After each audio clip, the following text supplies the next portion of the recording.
This is Atomic Shinobi and today I'm going to narrate what if Naruto was raised by Master Roshi. If you enjoyed this video, please like, share and subscribe to this channel. Not wasting no more time, let's start the story. 15 years ago, Sandame, who had just been reinstated, sat in his office contemplating his current situation. His successor had sealed the beast into his newborn son, sacrificing himself to halt the Kyuubi's attack. The boy was left an orphan after his mother, who had served as the beast's previous container, passed away while helping her husband with the sealing ritual. As other villages had done with their own demon containers, the elders were putting pressure on him to shape the boy into a weapon to defend the village. He would not tolerate a child, particularly this one, being shaped into a weapon. If Tsunade was still around, I could entrust him to her. Jiraiya, despite being the godfather, is in no position with his activities to take care of him. I may have to pass him off to a trusted caretaker for the time being. He was thinking. He was startled out of his reverie when the door to his office slammed open. An old man with a beard longer than his own yelled, "Ha! Ha! Hey, there's Sarutobi. How's it shaken, you old monkey?" "Roshi? I thought you never got off the island anymore? Besides, if I do remember it correctly, you outdate me by several decades," replied the Sandame. "But on to more important matters, why are you here?" "The boy, the son of Minato, you will entrust him to me for the time being. I will raise him and train him. He is the one to be my true successor," said Master Roshi, who had adjusted his glasses and taken a more solemn tone. Why would this child be able to complete the training that not even his genius of a father could finish? The Hokage asked, raising an eyebrow at this statement. A broad grin spread across the turtle hermit's face. "With 9-tailed fox inside of him, that boy has more power potential than anyone I have ever attempted to train. With the chaotic nature of the beast's chakra, it will be difficult for him to manipulate and control the power as normal chakra, but if he were to master my arts and techniques, wielding such power would be child's play. Besides, it would be good for him to grow up away from the village in this time of mourning. The people need to be able to move on from this tragedy, and they won't be able to do so with a constant reminder around. Before he was even born, my sister proclaimed him to be the legacy child. And in my advanced age, I need to pass on my arts before I kick the bucket." The Hokage exhaled. "Fine, you have me convinced. I'll have an Anbu squad bring him to you in a week's time so you can prepare. I just knew that you'd see things my way. Now, you wouldn't happen to know where I'd be able to get my hands on a copy of Yirjia's latest work?" The Hokage deadpanned. "That's the real reason you originally decided to make a trip out here, isn't it?" It was evident from the older man's smile. Reaching into his drawer, Sarutobi took out an orange book and tossed it to him, shaking his head. Master Roshi said as he left through the door, "Now for a quick visit to the hot springs before I head out." Today, as he worked through his morning exercises and katas, a blonde teenager stood crouching on the sandy shores of a small island. Young Naruto shouted, "Nimbus," as he turned to the sky after finishing his workout. Beside the young man, a yellow cloud whirled around after streaking out of the sky. The 5 feet 11 inches teen was wearing black boots and a dark blue martial arts gi with orange trim. The turtle hermit symbol was displayed on the back of his shirt. He had a red staff strapped to his back, and he had a turtle shell and a toad tattooed on one arm. He turned to face the house in the center of the island after jumping onto the cloud. "Hey Grandpa Roshi. I'm taking off now. Be sure to come and visit sometime. I'll buy you one of Ero Sennin's new books," said Naruto. "You got yourself a deal, kid. Send that old coot of a Hokage my regards. See ya round, Naruto," Roshi said, sticking his head out the window. Naruto said, "Okay, later Gramps," and then he took off on the Nimbus cloud. As he returned to watching the exercise program on TV, Roshi exclaimed, "Man, I'm going to miss that kid." Well, maybe. Now where was I? Oh yes, work it girls. 1, 2, 3, and 1, 2, 3, hey. A few hours later, Azumo and Katetsu were relaxing while on gate duty at Konoha's gates, observing the fresh paint drying on the walls. Azumo moaned, "This man is so boring, we need some entertainment." "Yeah, when was the last time that Naruto kid visited? He always livened up this place," responded Katetsu. "Remember when he paint bombed the market district neon green? That was classic," said Azumo. Katetsu laughed and said, "Or how about that time he stink bombed the academy?" Azumo began to say, "If he ever comes back here for good, the village will never be the same," but was cut off by a loud boom as a yellow cloud rode overhead, carrying a recognizable blonde teenager. "Hi Konoha. You know WHO is back for good? Mwahahaha," yelled Naruto as he soared over the gates. "Yosh!"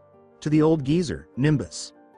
The cloud shifted into a higher gear and began to accelerate in the direction of the Hokage Tower. Azumo blurted, the village would never be the same if 5 naked hot chicks decided now would be a good time to hang out outside the gate. After a few seconds of looking around, Azumo slammed his head against the table and said, damn it. Shrugging, Katetsu said, hey, it was worth a shot in the dark. Azumo remarked, I think he's just what the doctor ordered for this place. Yes, things are undoubtedly improving at this point. Katetsu nodded in agreement as he spoke. Unbeknownst to him, he attracted the attention of 2 specific kunoichi who were eating at a dango stand as he and the Nimbus performed barrel rolls and other tricks while darting across the skies above the village, to the delight of the people who were strolling along the ground, who started to clap and cheer at his antics. Did a blonde chunk of man meat just fly into our village on a yellow cloud, or is it me, Nai-chan? A drooling Anko asked. Kurenai drooled and muttered, he looked like a younger-looking Yandaime-sama. We have to take this blonde Adonis for ourselves since we are the 2 sexiest kunoichi in the village. This kind of opportunity only comes around once, Anko said.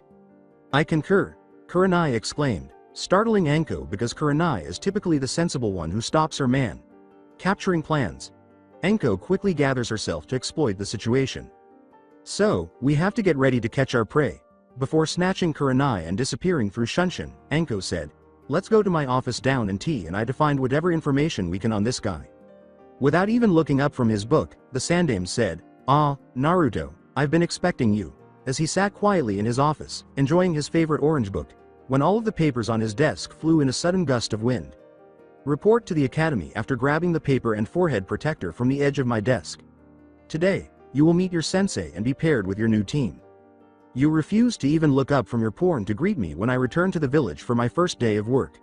That really gets to me, old man, deadpanned Naruto. Yes, I'm happy to see you again, my boy. Go on now. It's already getting late for you. With his head still buried in his book, the Hokage replied, I'll buy you dinner later. Free food. You're still amazing, dude. As he gathered the items from the desk, Naruto exclaimed, tied the forehead protector around his right bicep, and then he left through the window toward the academy.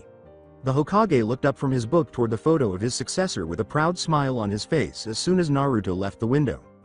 Minato, isn't it good to have your son back? He has a stronger will of fire than ever before. You ought to feel proud, said the seasoned village chief. Now listen up people, Uruka said as she announced the teams for the recently graduated genins at the academy. Your genin squads are as follows. Team 1, skipping ahead and excluding all pointless individuals. Team 7.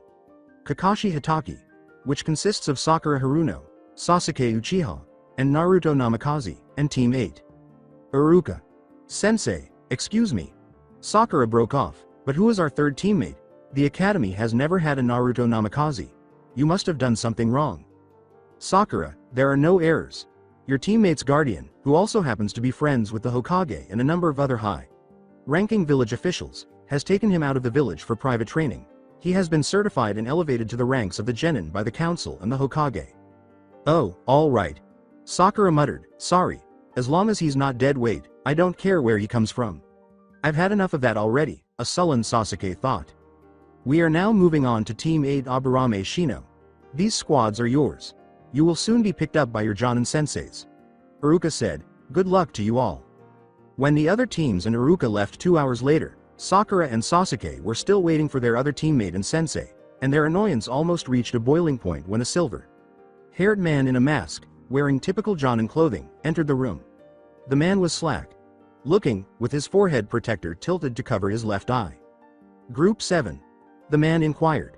They nodded, and he went on, but Sakura interrupted him soon after, saying, I am your Jonin instructor. Where have you been, God?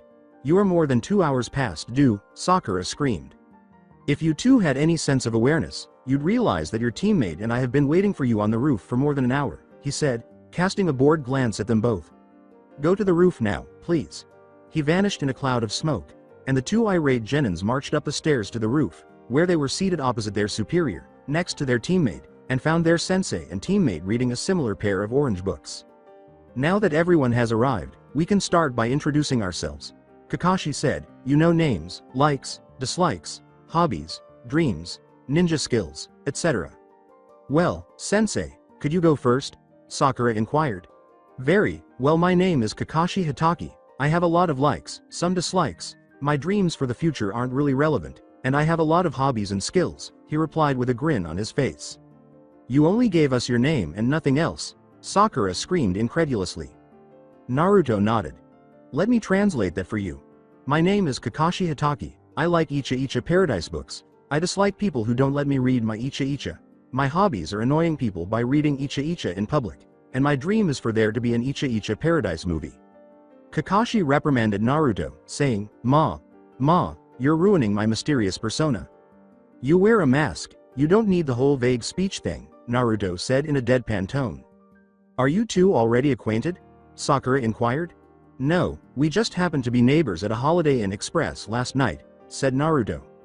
No need to be an ass to your new comrades, Naruto. Kakashi yelled. Now, how about you, Pinky? Sakura Haruno is my name, and I like Sasuke and blush and giggle. I don't like lazy perverted bakas. I also despise Ino.pig. Glares at Kakashi and Naruto. My dreams are. Looks at Sasuke and giggles and blushes again, and my interests are reading and medicine. As they perspired, the other three thought, what a fangirl. How about abilities? Kakashi inquired. I know the basic academy jutsu and a few simple medical ones, responded Sakura. After giving Sasuke a nod, Kakashi said, all right, duck, butt head, you're up. My name is Sasuke Uchiha, and I have too many dislikes and too few likes to list. My hobbies are training and dreaming, Sasuke said without responding to the remark. No, I want to restore my clan and kill a certain man. I am proficient in my clan's taijutsu style, basic academy jutsu, and some fire jutsu. Kakashi thought, he may be talented, but he needs to get over that mindset. He's a great avenger. Kakashi said, and last and certainly least, the devil's chief minion. I'm Naruto Namikaze, the student of the great Master Roshi, snorted Naruto. Yes, I just mentioned that Master Roshi is my teacher. Whoop! Do you want to argue about it? Although I have a strong foundation in the turtle hermit style, I have added some ninjutsu that complements it to keep myself well rounded. Food and competing against strong opponents are things I enjoy, and people who irritate or anger me are things I dislike. Becoming the greatest martial artist in the world is my goal. Kakashi thought, the most well-adjusted one, and he's probably just as insane as his mother. Oh, yeah. That concludes the introductions. We'll get together tomorrow morning for a survival training exercise now that we all know one another. We finished the survival training in the academy, Sakura yelled. Well, this is far more severe than that, consider this a test if you will, Kakashi responded. You mean Kakashi Sensei, our actual genin test? Naruto inquired. However, we recently passed that exam in the academy, Sakura cried out. That was just a certification test to demonstrate your mastery of the academy's curriculum. Your actual test will start at 8 a.m. tomorrow. Its failure rate is 66%. Therefore, I advise against eating before our 7 a.m. training session tomorrow at 8. You may vomit. After saying that, he vanished in a cloud of smoke. When the pink dot and dark-haired genin turned to face his third teammate, he was already jumping across the rooftops. Sakura began. Sasuke.kun you wanna? No, Sasuke yelled, go away and do something useful, like prepare for tomorrow. After 3 weeks Team 7 had just finished yet another tedious D-rank mission and was now standing in front of the Hokage. A shout cut him off as he was saying, well, let's see what other missions we have for you today, babysitting, walking the Inuzuka dogs, lost cat. No way in hell. Naruto screamed, knocking all of the D-rank missions out of the Hokage's hands and into the air in front of a large open window with his outstretched power pole. No jutsu. Kaden Gukakyu. Sorry Hokage. Sama, but it looks you're all out of D-rank missions, and since we've completed the minimum requirements for a C-rank mission you cannot possibly deny us one after that brilliant display of teamwork, said Naruto, as Sasuke yelled as he launched a condensed version of the fireball, burning the D-rank missions to ashes before flying out the window. Sasuke looked away and whistled innocently. Iruka puffed on his pipe and said, how dare you two attempt to bully your way, before the Hokage raised his hand to silence him. Over the years, I've seen a lot of requests for higher ranked missions, but none as inventive as that one.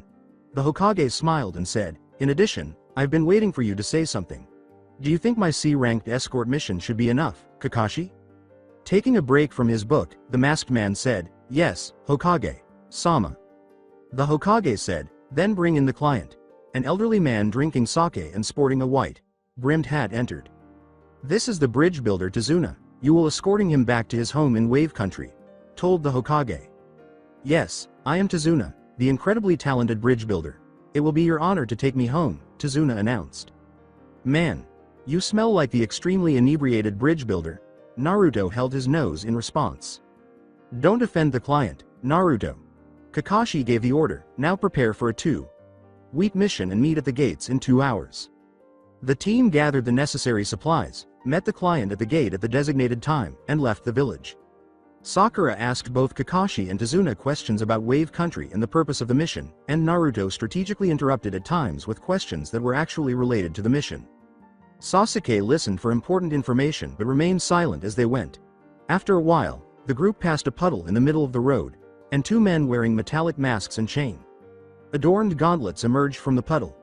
They both wore mist forehead protectors, and the scrath across the front indicated that they were missing Nin. The 2 then encircled Kakashi in their chains before tearing him to pieces. Before the old man, we are 1 down and 3 to go, they shouted, then surrounded Naruto with the chains as well. Sasuke hurled a kunai at the chains, but it was too late because they arrived at Naruto first, while Sakura froze at the sight of their sensei being destroyed. Pay attention, Sakura screamed. Naruto was taken out by the chains, but to everyone's surprise, they went through him as though he had never been there. It's an illusion technique, shit, the other guy is where? Gozu shouted. Up here. Sasuke threw 2 kunai through the attacker's chains, pinning them to a tree. Kakashi then chose to make his presence known by leaping down from trees above and clapping. Yelled Naruto as he came down from up above. He swung his extending power pole at the gut of Gozu, knocking him backwards and forcing him to collide with his brother.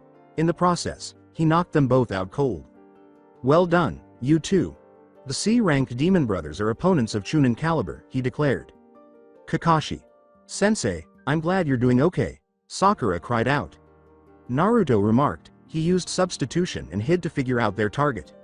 Sasuke said, it was completely obvious. Do you think your sensei is that little? Kakashi inquired. Sakura blushed, ashamed of her excessive panic. With an evil gleam in his eye, Kakashi turned to Tazuna and said, now, since our client paid for a C-ranked mission, which is protection from bandits, I want to know why there are ninja after him. Sweating profusely, Tazuna decided to tell the group everything about what was going on in Wave Country, trying to sway them with a depressing tale about his grandson, but they were unimpressed. Well, since you lied, we are well within rights to leave you here and cancel the mission, said Kakashi. How about my daughter and my grandson, who live in Wave Country? A poor boy's grandfather being denied by someone so heartless? Tazuna begged. While we are well within our rights to decline the mission, we won't, said Naruto. You won't? A hopeful Tazuna asked. What he's trying to say is that this mission guarantees a fight against a strong opponent and he can't back down from a good challenge. Sasuke snorted indignantly. And I can't either. And as lazy as Kakashi. Sensei appears to be at times, he has his own pride too, said Naruto. Well, if you all think we should go, then who am I to stop us? Sakura replied. With his trademark grin, Kakashi said, well, since my genin are all on the same page, we should move forward. This mission rank is being upgraded, so once we get to Wave Country, I'll send a backup request. Saluting the shinobi in front of him, Tazuna said, thank you so much for your kindness. You just got lucky, old man, said Naruto, rolling his eyes. You shouldn't thank us. We're only doing this for the promised good fight, not for you. There was no way for me, the silent, or even our slothful sensei to back down from a challenge. It is required by our honor. Sob story or not, any other squad with any semblance of sanity would have abandoned you here. Since the encounter with the demon brothers, the journey had been relatively quiet. The group successfully navigated the water passage where the bridge was being built in their boat, and they were now near Tazuna's house without any further disruptions from the demon brothers. However, everything changed abruptly when the demon of the hidden mist appeared and attempted to decapitate them with a giant sword. It makes sense why the demon brothers failed, according to Copy. Nin Kakashi of the Sharingan. As he revealed a great deal of murderous intent, Zabuza said, give the old man over, and I won't kill you and your team. Have you lost any eyebrows around Fire Country? I believe I know who picked them up, with a smile, Naruto answered. Naruto apparently missed the all-business memo. Well, I'll spare everyone except him, Zabuza shot back, annoyed. Hey, you need to overcompensate with a sword, so don't take it out on me. According to what I've heard, the Akamichi clan has developed some jutsu for such situations. At this point, the rest of the group was snickering or, in Tazuna's case, laughing out loud, shattering Zabuza's aura of death, declared Naruto. An amused Kakashi remarked, The old arrogant loudmouth routine. Actually for Naruto that's just business as usual. I see that I'm dealing with a stand-up comedian. When I cut off your head, let's watch you go crazy. As he leapt backwards and landed on top of the lake, Zabuza roared, and the dark-haired mist made a brief series of hand signals. Jutsu Kirigakure no. The Mist Shinobi declared. Visibility was restricted by the dense mist that rose from the water. 8 points, Zabuza said through the mist in a bloodlust. Tinged voice, larynx, spine, lungs, liver, jugular, subclavian artery, kidneys, heart now. Which am I going to hit? Eyebrows. Naruto shouted as he swiftly moved in front of Zabuza and launched a startling hey maker that dispelled multiple water clones he had concealed in the mist and knocked the original Zabuza back onto the water. Your typical opponents might be affected by this mist, but I can feel your energy. You can't hide, but you can run. As the mist started to clear, Naruto sneered. You're just some loud-mouthed punk, but you might be able to stop my method of silent killing. I will continue to crush you, Zabuza roared as he stood back up again. As he took his power pole off his back and turned to face Kakashi, Naruto muttered, I call bullshit. I can take this guy, right? As the two shinobi with weapons faced off, Kakashi nodded and started directing his other two charges. Following a brief period of staring, they charged forward and engaged in a dance of weapons, with Naruto's skill and technique with the power pole countering Zabuza's powerful strikes and overbearing weapon. He's really skilled at using the staff. When you combine that with the advantages of the power pole, it's almost unfair, noted Kakashi. After being evenly matched for a few strikes, Zabuza appeared to breach Naruto's defenses. The demon of the mist tried to cut the blonde in half lengthwise with an overhead blow, but his attack was blocked by an afterimage. Naruto then appeared behind him with a blow to the head, but Zabuza quickly swung around and blocked with his sword. For a guy with such a large blade, his moves are fairly quick. Let's see how he does when I speed this up, Naruto thought. After a series of misses by Zabuza, Naruto took advantage of a gap where the blonde smashed down on his wrist with his pole, separating the swordsman from his Zanbato. The Leaf Shinobi then followed with a ki-enhanced kick to the chest that sent Zabuza flying across the body of water into a tree, and the missing nin coughed up blood from the heavy damage. Naruto abruptly kicked into a higher gear, and several afterimages appeared throughout the battlefield. Zabuza thought, shit, I recognize that technique. He made me underestimate him with his taunts. One martial arts master can teach an after-image that well defined. The rumors about a successor were true. Haku, you better hurry up, we need to plan. Fuck, that kick may have broken a few ribs. With a kunai in hand and prepared to kill him, Kakashi materialized in front of him out of a whirl of leaves. Kakashi attempted to cut Zabuza's throat, but 3 senbon needles beat him to the punch. You've had a good run, Zabuza, but your ambition ends here. I appreciate you beating Zabuza. As he came out of the trees, a hunter.nin said, you have made my job much easier. Kakashi went to examine the body but couldn't find a pulse. You were incredibly opportunistic. This is my reward. I did all the fighting, a displeased Naruto said. I apologize, Naruto, but technically he made the kill, so you have no claim. Don't worry, the village will pay you for helping to take Zabuza via the mission, Kakashi said. Naruto grunted, whatever. The hunter.nin approached the body, said, I must dispose of this body, so I'll be on my way. He then gave the body a shunshin and disappeared with it. Sasuke said, there's something off about that hunter.nin. He was looking at Naruto, who was now playing idly with a stone. It bothered Kakashi, who said, you may be right, but first we need to worry about getting back to Tazuna's house. After tending to the remainder of Zabuza's injuries, the hunter.nin returned to their hiding place and proceeded to extract the senbon needles, and Zabuza regained consciousness while struggling to breathe. Haku, did you have to be so harsh? The mist demon grunted. If you had not underestimated that boy, you would not be in this state, Zabuza. Sama, Haku responded. It's unbelievable that I didn't recognize that punk, Zabuza scowled. You'll take him out the next time we meet. Even though he is quick, your bloodline is too strong for him. As you desire. I apologize, but I was unable to locate your blade, Haku said. That brat must have taken it after he disarmed me, Zabuza said, narrowing his eyes. I can go back to my old sword style, anyway. That's what initially drew me to the 7 swordsmen. I'll reclaim my Zanbato from the deceased punk. Find me a 3rd katana of superior quality, Haku, Zabuza ordered. Haku answered, right away Zabuza. Sama.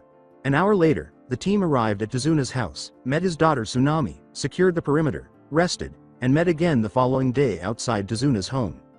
I don't think that man who killed Zabuza was a hunter. Nin, Sasuke replied. How did you figure out that the hunter? Nin wasn't real, Sasuke? Kakashi asked. What is a fake, in your opinion? Sakura inquired. He failed to follow the correct procedure and destroy the body beforehand. Kakashi was told, those Senbon needles were used to create a false death state. Well, there's that, and he blew his cover when he forgot the sword, Sasuke said, gesturing to Naruto, who was now brandishing a giant blade, and when the guy showed up, he turned it into a stone, and the guy didn't stay to search further for. The blade must be just as vital as the body. Hey, it's fair trade, Naruto said with a laugh. I received the sword, and he received the bounty. Well, they will undoubtedly return to get Zabuza's sword once his injuries have healed. We have a week to train as well, so I'd give him at least a week, Kakashi thought. Before leaving, Naruto said, well, you guys can figure out what you're going to do. I'm going to get started and meet you at the bridge later. Hold on, how is your training? Sakura said, I've got something new to work on, but Naruto didn't even turn around as he called out and vanished into the distance. The bridge isn't a suitable location for it.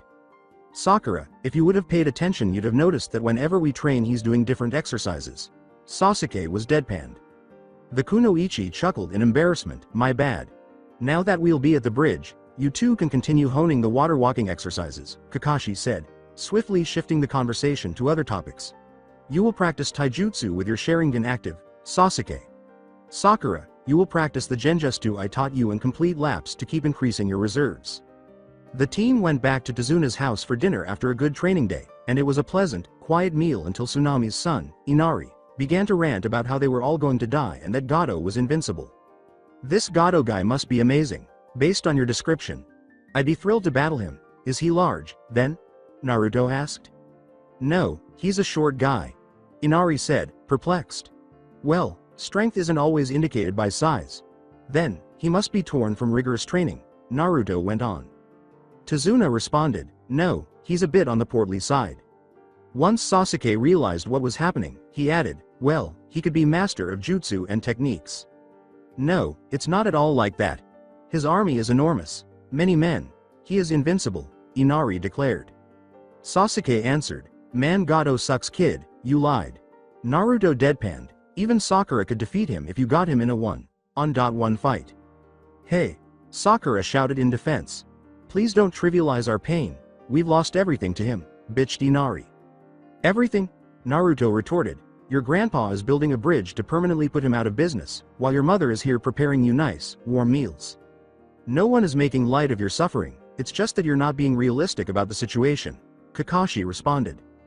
Gato is a bully who will be taken down with a single good shot. Your grandfather's right on the money. In an attempt to strike the bastard where it will hurt the most, he is retaliating. Right in his wallet, Naruto said before getting up and making his way to the door, leaving a perplexed Inari in his wake. Where are you going? Kakashi inquired. Before leaving, he said, that thing I was working on, it's not done yet. The week of training and preparation passed by quickly, and at this point Kakashi was wishing they had more time. During the week Naruto kept showing up late from working on whatever technique he was developing in secret. The satisfied look on his face when he stumbled in the previous night indicated he had finally completed it, so that morning Kakashi decided to let him rest and fully recover as a reward. If he had known today was going to be Zabuza's counter-strike, he would have brought him along. He knew he could defeat Zabuza himself, but he was unsure of Sasuke's chances fighting Zabuza's accomplice, who Zabuza claimed was as strong or even slightly stronger than himself. Sasuke himself, while talented and possessing the Sharingan, simply wasn't on that level. Naruto on the other hand was just below his own level and had enough experience from his time under Master Roshi's care that he could handle himself, even against a stronger opponent. Now he could only hope that Naruto would show up in time to bail out his other student before he got in too far over his head. Kakashi pushed those thoughts to the back of his mind as he refocused on the battle and moved through Zabuza's thick mist. The loss of his Zanbato didn't slow the swordsman down one bit. His skill with the strange three-katana technique he now wielded appeared to surpass his skill with the Zanbato. Zabuza using the mist to counter Kakashi's Sharingan worked to some degree, but Kakashi's sense of smell was as good as Zabuza's hearing. This made the blind fight essentially even. With the battle deadlocked, Kakashi decided to try to make himself an opening. He threw a kunai in a random direction, giving away his position. Now, Hitaki, I have you. Zabuza's voice reverberated through the fog, Santoryu, Tatsumaki. Zabuza heard the sound of sparking electricity and looked up to see Kakashi falling down from above at him with blue electrical chakra in his palm after a twister erupted through the mist, nailing Kakashi dead on and sending him into a pillar on the bridge. When the smoke cleared, Kakashi's damaged body collapsed into a pile of water. Rakery. The silver-haired shinobi roared. Zabuza twisted his head, bringing the blade in his mouth around into the attack's path. The blade only held for a moment, but it allowed Zabuza to move his body out of the attack's path and put some distance between himself and Kakashi. Kakashi then let his jutsu die out. Kakashi's attack surged forward, trying to pierce Zabuza's heart. Very impressive attack. I would have definitely died if it weren't for my third blade. Zabuza said, you won't get that chance again. True, but now with only 2 blades, you can't fight at your full potential, replied Kakashi. Yes, but you expended a lot of chakra on the last jutsu. Zabuza replied, you won't be able to fight at your best for very long. We'll investigate that. With a kunai in each hand, Kakashi charged in to start the battle over. When Naruto reached the bridge, he looked around the battleground, observing Kakashi fighting Zabuza head in the thickest area of the mist, Sakura with Tazuna who appeared to be using a genjutsu to conceal their precise location and the large mirror. Like dome where you could hear fighting taking place. Naruto reasoned, Sasuke must be inside there. I could pull him out, but then I'd be inside. But if those are really mirrors, then I could use that technique. The sound of Naruto extending the power pole across the top of the bridge drew the attention of everyone on the battlefield as he leapt down to the side of the dome, set the pole on the ground, and then stepped on its edge. Zabuza asked himself, when did he get here? Sasuke-kun is definitely saved with Naruto's assistance, Sakura thought. A bewildered Kakashi murmured, what are you planning, Naruto? Sasuke thought Naruto was going to use the power pole to pull him out, so he grabbed onto the end, but Naruto vanished in a puff of smoke and replaced him. The pole extended straight between one of the holes in the bottom of the dome before reaching the center.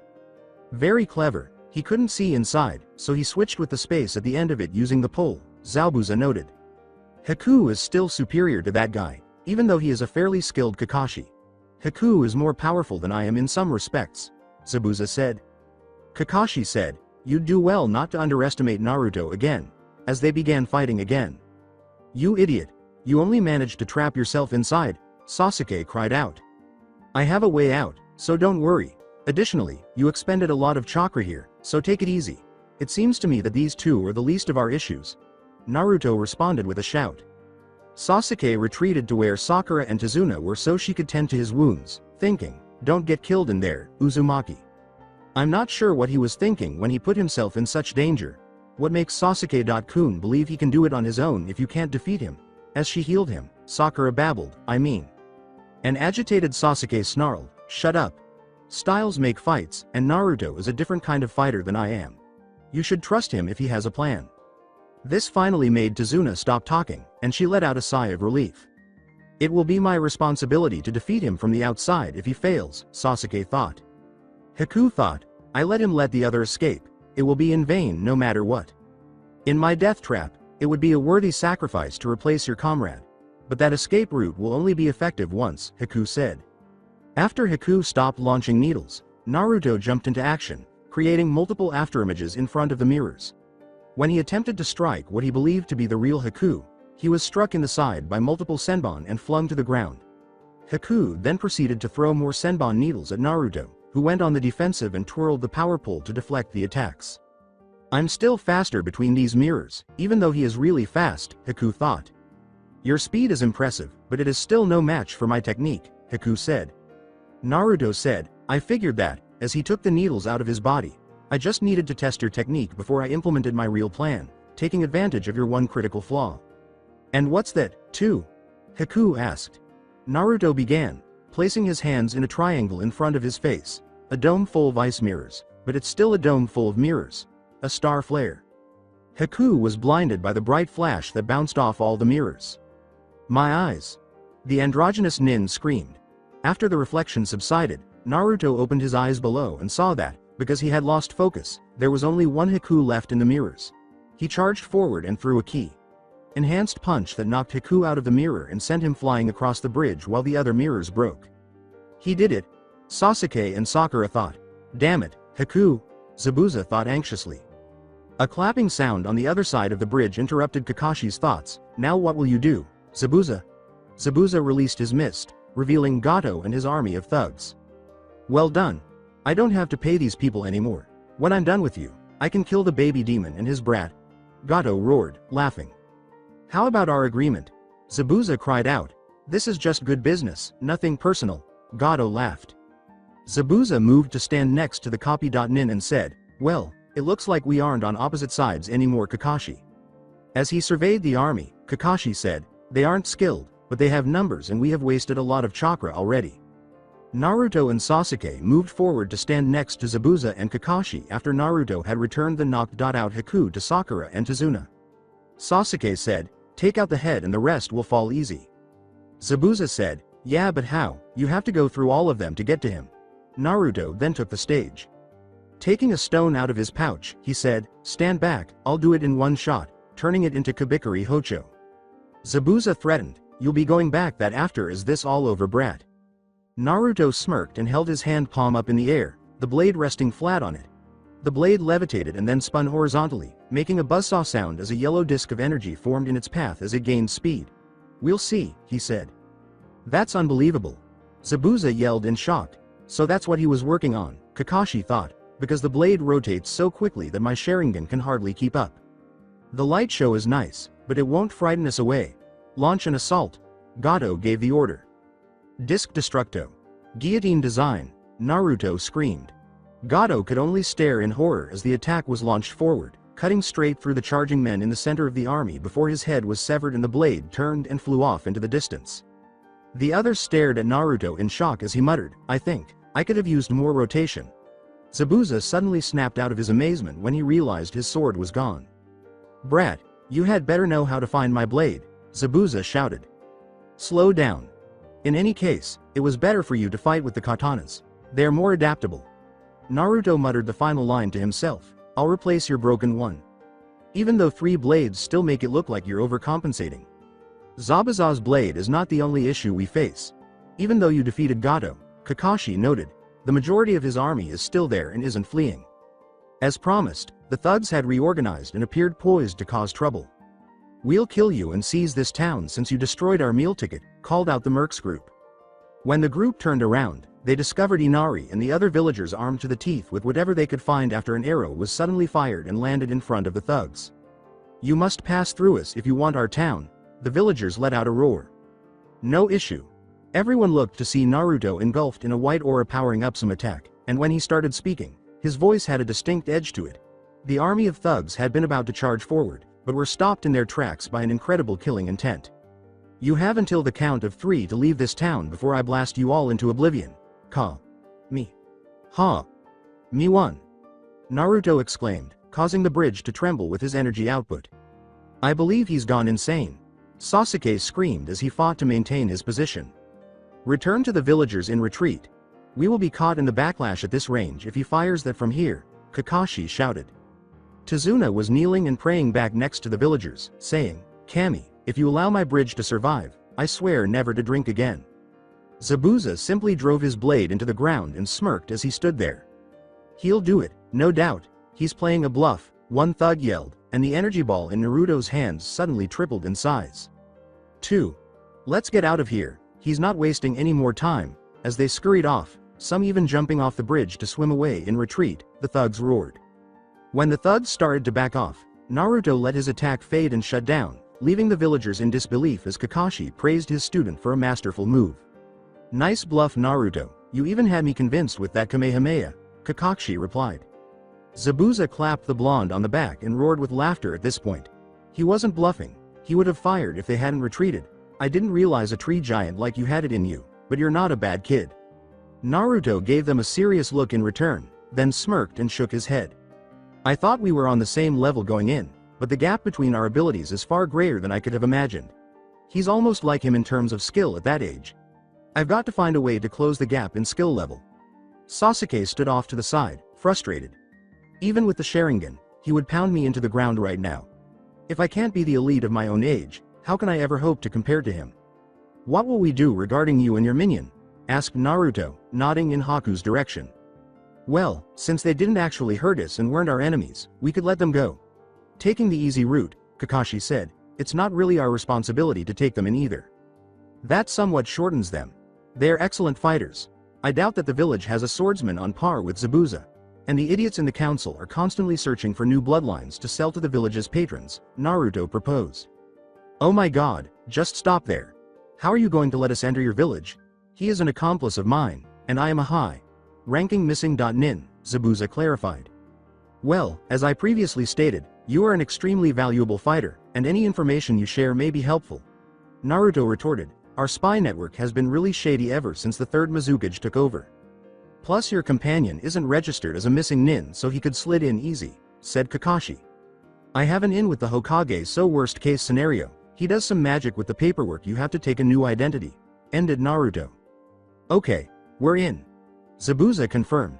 Kakashi declared, I'll send out a messenger bird to the Hokage. With Gato no longer involved, the bridge's construction proceeded without incident, and a week and a half later, Team 7 left the newly named Kame Bridge, with Zabuza and Hiku in tow. The team and the two missing ninja were currently in the Hokage's office finishing up the mission report and debriefing. So you got a new trading treaty for Konoha, reconstructed Wave's economy, destroyed the Gato syndicate, and recruited 2 ninjas to join our team. Am I missing something? The Sandame said nonchalantly. Well, you looked like you could use the extra paperwork when we left, said Naruto. After merely shaking his head, the Hokage laughed and said, I expect nothing less from one of your adventures, Naruto. What comes next? Zabuza inquired. You two will be placed on probation with Enbu surveillance for 6 months before being evaluated for full enrollment into our ranks, said Kakashi. What does that mean? Zabuza answered. You'll be stuck on guard duty for 6 months before getting any real missions so they can observe you and prove your loyalty to the village. Kakashi responded. As Zabuza put it, better than nothing, I guess. They are escorted to headquarters by Kakashi and sent to Captain Saru. The Hokage commanded, the rest of you are fired. Team 7 will receive credit and payment for an A-rank mission. Hello, Hokage. Sama, they all gave a salute before leaving. For the upcoming Chunin exam nominations, the various Jonin and Chunin met with the Hokage in the secret meeting hall the following day. The Hokage declared, now the floor is open for the nominations. I nominate the most youthful of teams, Team Guy for the Chunin exams, declared Guy. Asuma declared, I nominate Team 10 for the Chunin exams. Kurenai declared, I nominate Team 8 for the Chunin exams. Kakashi went on to say, I nominate Team 7 for the Chunin exams. This is not possible. A few of those pupils recently graduated from the academy. There is no way they could be prepared, Iruka shouted. These ninja are now soldiers under our command rather than Green Academy students.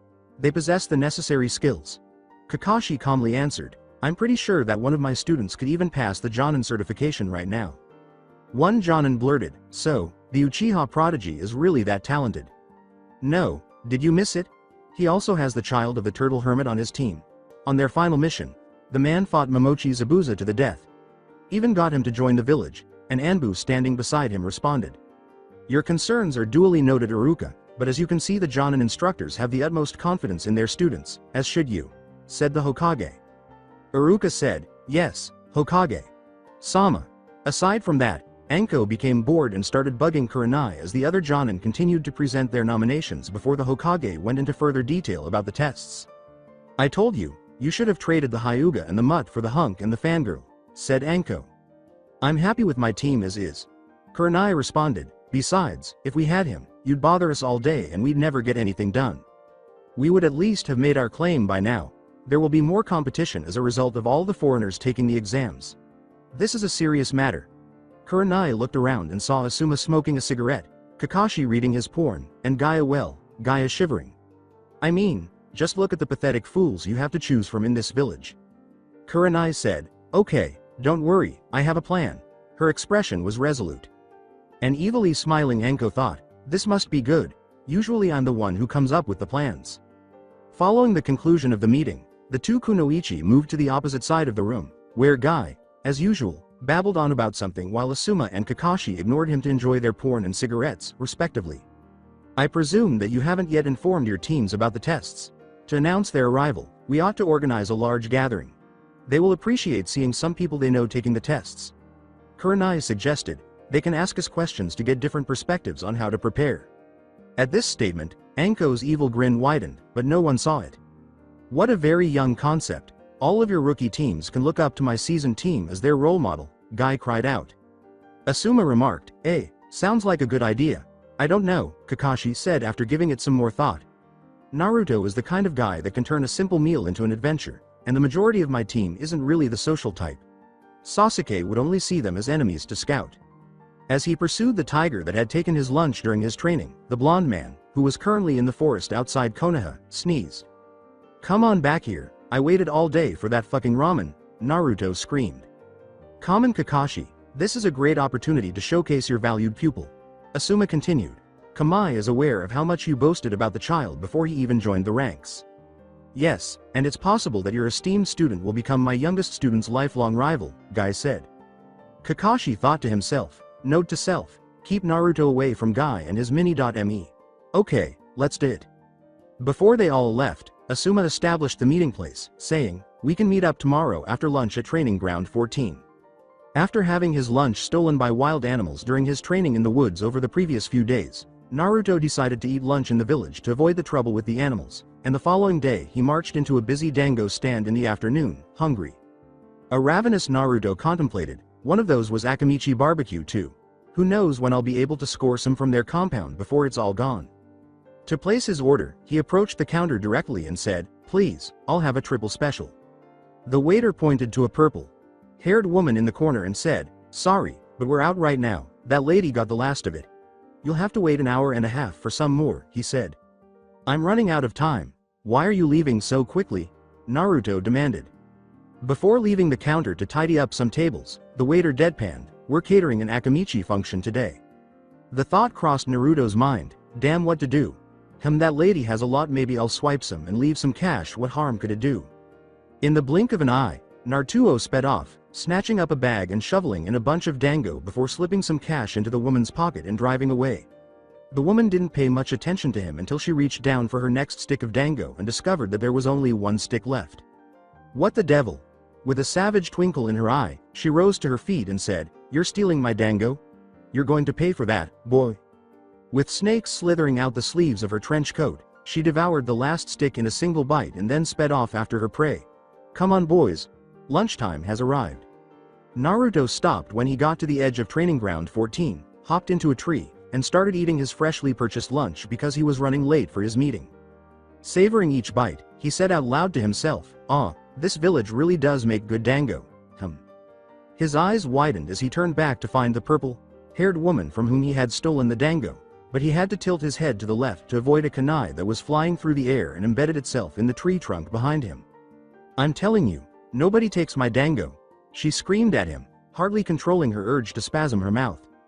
Before he could react, she launched a barrage of kunai at him, and Naruto, still in mid-bite, started to twist his body into nearly impossible angles in order to avoid each blade.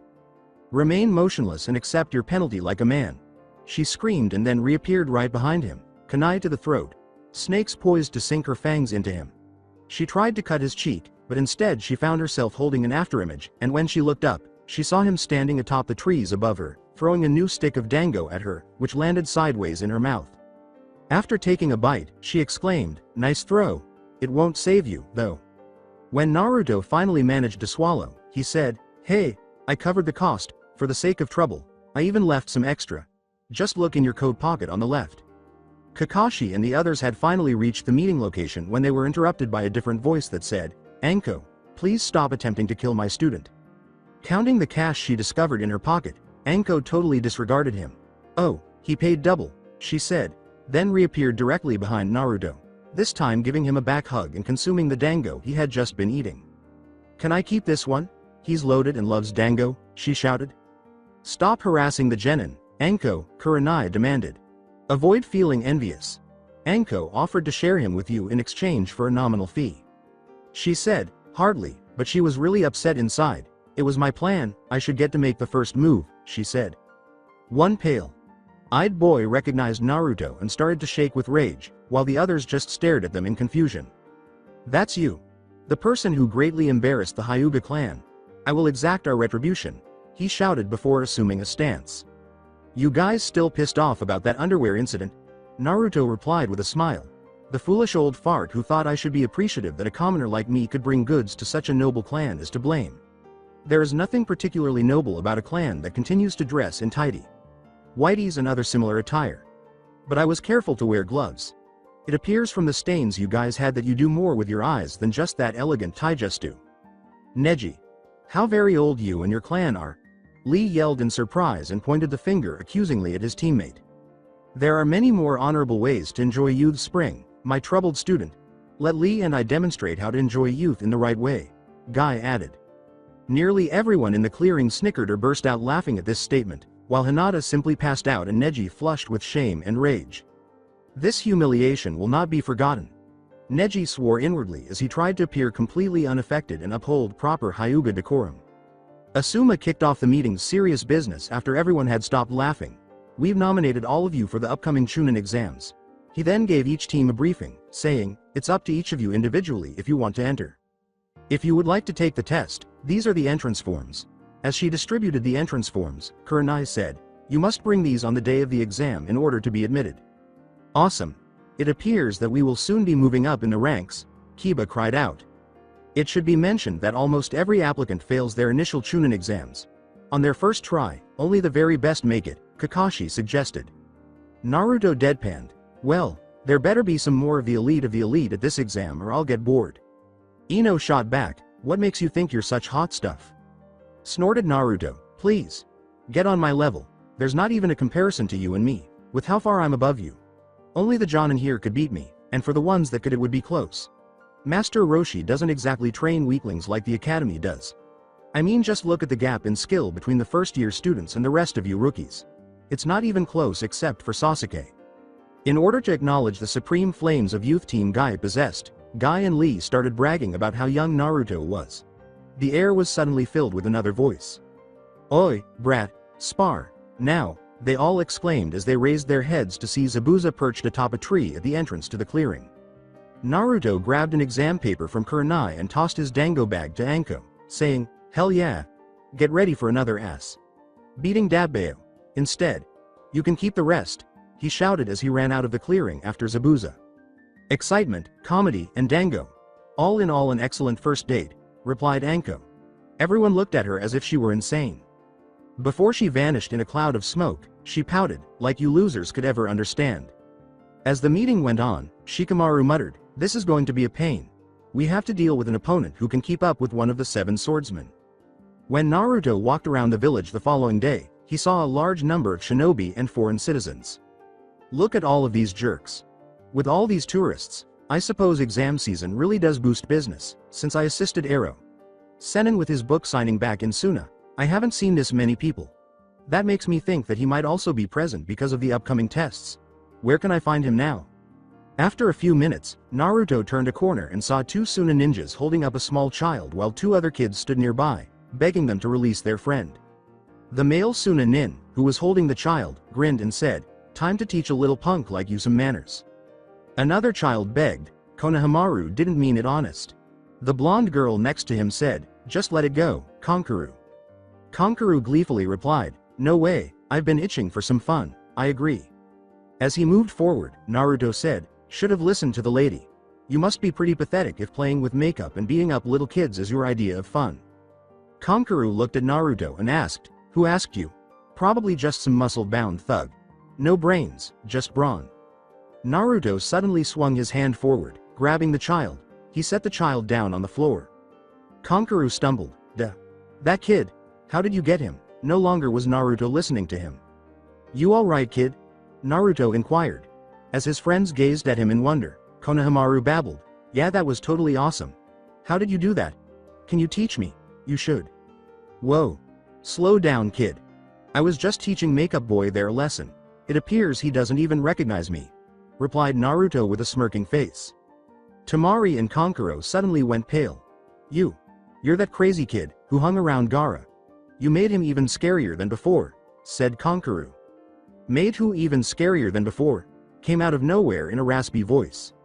Naruto rubbed his palms together and laughed, just the man I was looking for. As he emerged in a whirlpool of sand, Gaara growled, Kankuro, you're pathetic. And Temari, I thought I told you to keep him out of trouble. So, sorry Gaara. Kankuro muttered. Gaara ordered, whatever, just get back to the hotel before I change my mind. As they left, Tamari gave Naruto a questioning look and said, you did something that changed Gaara. For better or worse remains to be seen. Naruto said, hey, aren't you brats supposed to be in the academy right now? After going pale, Konohamaru grabbed his two friends and left, saying, thanks boss. Naruto scratched his head and asked, boss? Well, whatever. Good job losing your siblings, Gaara. Let's go somewhere more private to talk. Naruto turned and gestured toward a tree before he and Gaara vanished. When they were gone, Sasuke came out of that tree. Before he left the scene, Sasuke thought, just what are you up to, Naruto? After climbing to the summit of the Hokage monument, the two took a seat.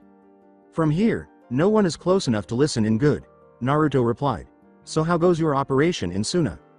In response, Gaara grinned and said, great, no one has been able to identify me. Here are some pictures of my most recent creations.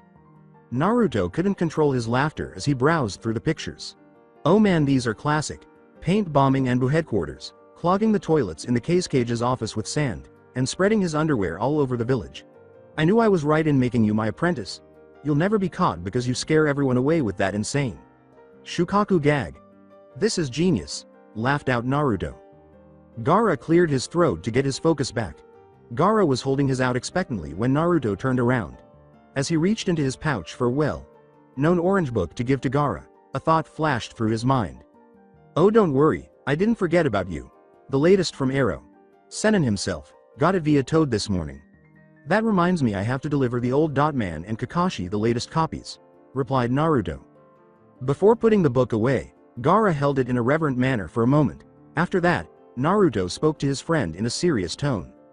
Now you said there was a serious problem with the Cage in your last message, what is it? Replied Naruto. My father is being impersonated, which means he has been assassinated or kidnapped, replied Gaara. Are you positive about this? I mean, how could no one else not have noticed? Asked Naruto. Gaara continued, the impersonator copied his mannerisms to the finest detail, even his scent is still the same. The only difference is his energy signature. It is radically different from before, and you told me that nothing can change your energy signature because your life force is a part of it. It's almost like. Naruto concluded, someone is wearing his skin. We need to see the Hokage, your entire village may be compromised. Sitting at his desk, Hiruzen Sarutobi examined the most recent in-depth reports from Jiraiya's intelligence network. He had no idea what was going on, but the reports said something was happening. He appeared to be lacking a crucial piece of knowledge.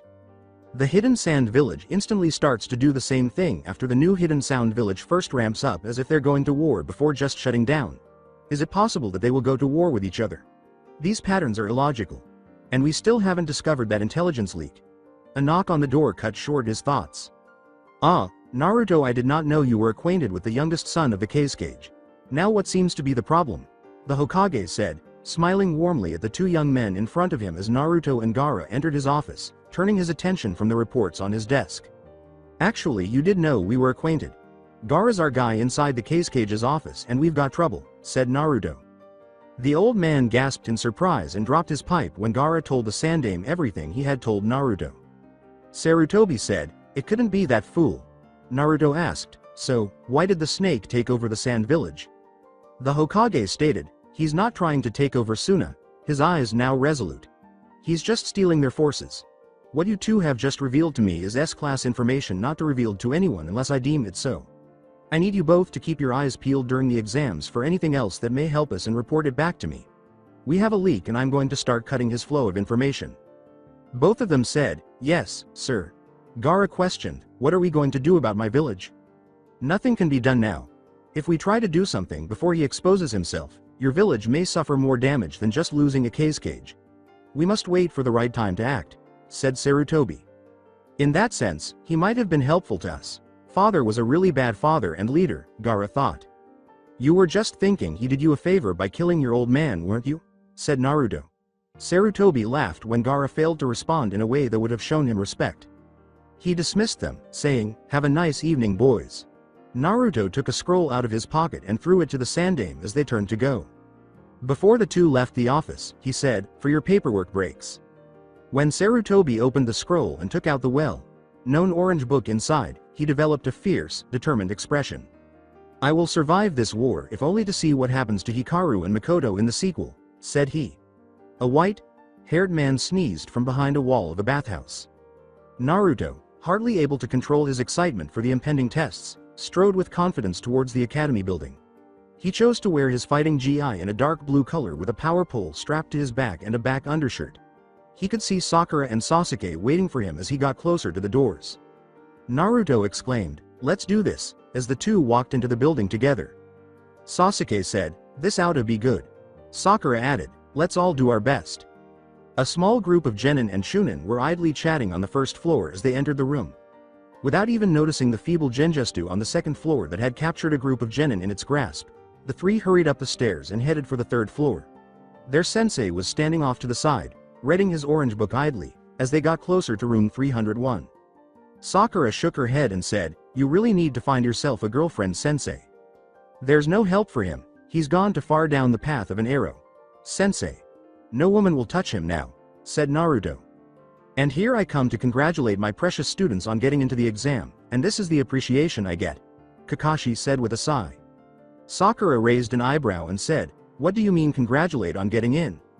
Then he vanished in a cloud of smoke, saying, "You all had to show up here to take the exams, otherwise I couldn't have let you in, but that really doesn't matter now. Good luck with the exams." "Okay," Naruto asked, scratching his head in confusion, "let's just move on." They all went into room 301 after Sasuke opened the door. The room's noise disappeared, and everyone's attention was focused on Team 7. The trio moved in as if they didn't sense the spike in murderous intent directed at the group. A green blur flashed into their field of vision. "Ah, the lovely Sakura, I'm sure you remember me, the green beast Rock Lee. Would you please go out with me?" Lee begged. Naruto whispered in her ear, "Pretend that you didn't hear him because his response depends on how attentive you were." Sakura said, "I'm sorry, did you say something?" "Oh no. The hip attitude of my sensei's rival has passed down to the lovely Sakura. Chan. I must restore her youthfulness, if I can't do that." Lee went on. The group moved to where the other rookies were gathered, avoiding the talking green beast. Sakura started to socialize with the group as Sasuke and Naruto separated, with Sasuke observing the competition and Naruto gazing straight ahead with a focused expression. A few of them noticed the two core members of Team 7 after a few minutes of pointless chit-chat. "Just look at that guy. Son of the Yondaime must be all business. He's hardcore just like Sasuke. Just look at the focus that guy has. I wonder what's going on in his head." Kiba was thinking loudly. "Troublesome, probably plotting what flashy techniques he'll have to display to gain his promotion," responded Shikamaru. "The actual thoughts that go through Naruto's mind are, it's unbelievable that I haven't had any Ichiraku ramen in this long time since returning to the village. What should I have for shrimp for my next meal? Miso? Pork? No, I need them all. 5 bowls of each? 10. Kind of intimidating, when you look at him, it's like the rest of us barely even show up on his radar," said Choji. Kiba responded with a snort. "Yeah, well he won't get past us no matter what he knows, right Akamaru?" he yelled. "It's all your fault. We're completely out of our league with this guy." In response, Akamaru yipped. Kiba strode over to the blonde and yelled, "What? He's not so tough, I'll show you boy. Oi namikaze. I don't care if you're some hot shot with special training, we won't lose to someone like you." "I'm sorry I don't speak, bitch. Could one of you translate for me?" Naruto grinned after giving him a long look. Kiba roared, "What hell is that supposed to mean?" But Shino stopped him right in his tracks. To defuse the situation, Shino said, "Please excuse my teammate, he's easily excitable." Ino roared with laughter. "I think it's perfectly clear what he meant, dog breath. Like you could back up a statement like that." The others had already started to pay attention to what was being said. Naruto deadpanned, "Oh, so you are fluent in bitch too. Can you tell me what he said?" "Why you? Let me go, Shikamaru. I don't care who he is. No one talks to me like that," shouted Ino. Shikamaru held her in place and said, "Troublesome, calm down Ino. You left yourself open for that one." A voice interrupted, saying, "You know you guys are pretty loud. Maybe you rookies should settle down." They all turned to face a silver-haired ninja with glasses who appeared to be a little older than them. Sasuke asked, "Why should we listen to you?" and turned to face the new ninja. "It's just that you're agitating some of the veterans. You're making yourselves targets. Don't want my fellow Leaf Shinobi to get ganged up on," he replied. As they scanned the room, the group noticed several senior ninjas glaring at them. Naruto said, "Thanks for the heads up." The now identified Kabuto said, "Kabuto, Yakushi Kabuto.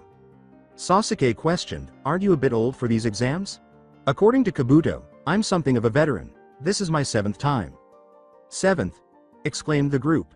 With his chakra levels, he shouldn't have failed 7 times, Naruto thought. Man, you must suck. Kiba exclaimed. Shikamaru retorted, no, he might just be unlucky. These tests are meant to be fairly difficult. Yeah, they are. You guys take every advantage you can get. Take a look at these, replied Kabuto. Blank cards? Sakura asked, perplexed. They're ninja info cards. When I insert my chakra into it, the data appears. I've got data on pretty much everybody. I'll show you. Give me a person to look up. Kabuto replied. Gaara of Suna. Sasuke provided. Shikamaru added, Namikaze Naruto. You know his name? Too easy.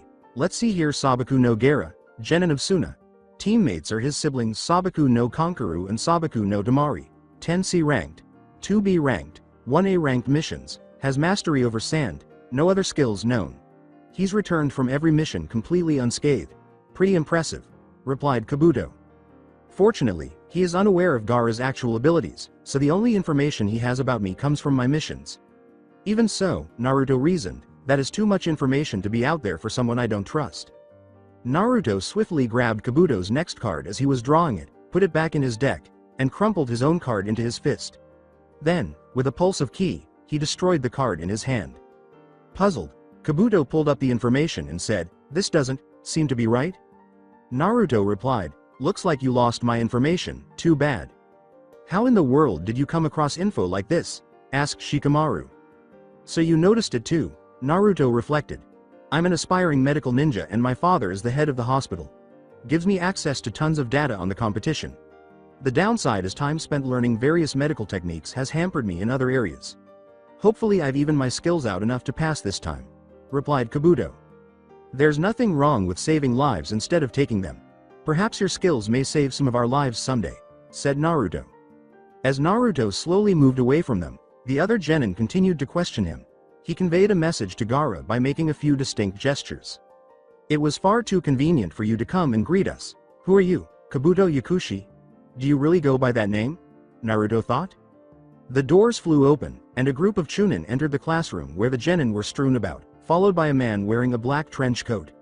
Everyone's attention was captured when the man in the trench coat strode to the front of the room and slammed his fist down on the table in front of him. Alright maggots, quiet down. I'm your first proctor Morino Ibiki. You have 4 minutes to get to your seats or you fail, said the proctor. Using the given chart, the genin frantically made their way around the room to locate their designated seats.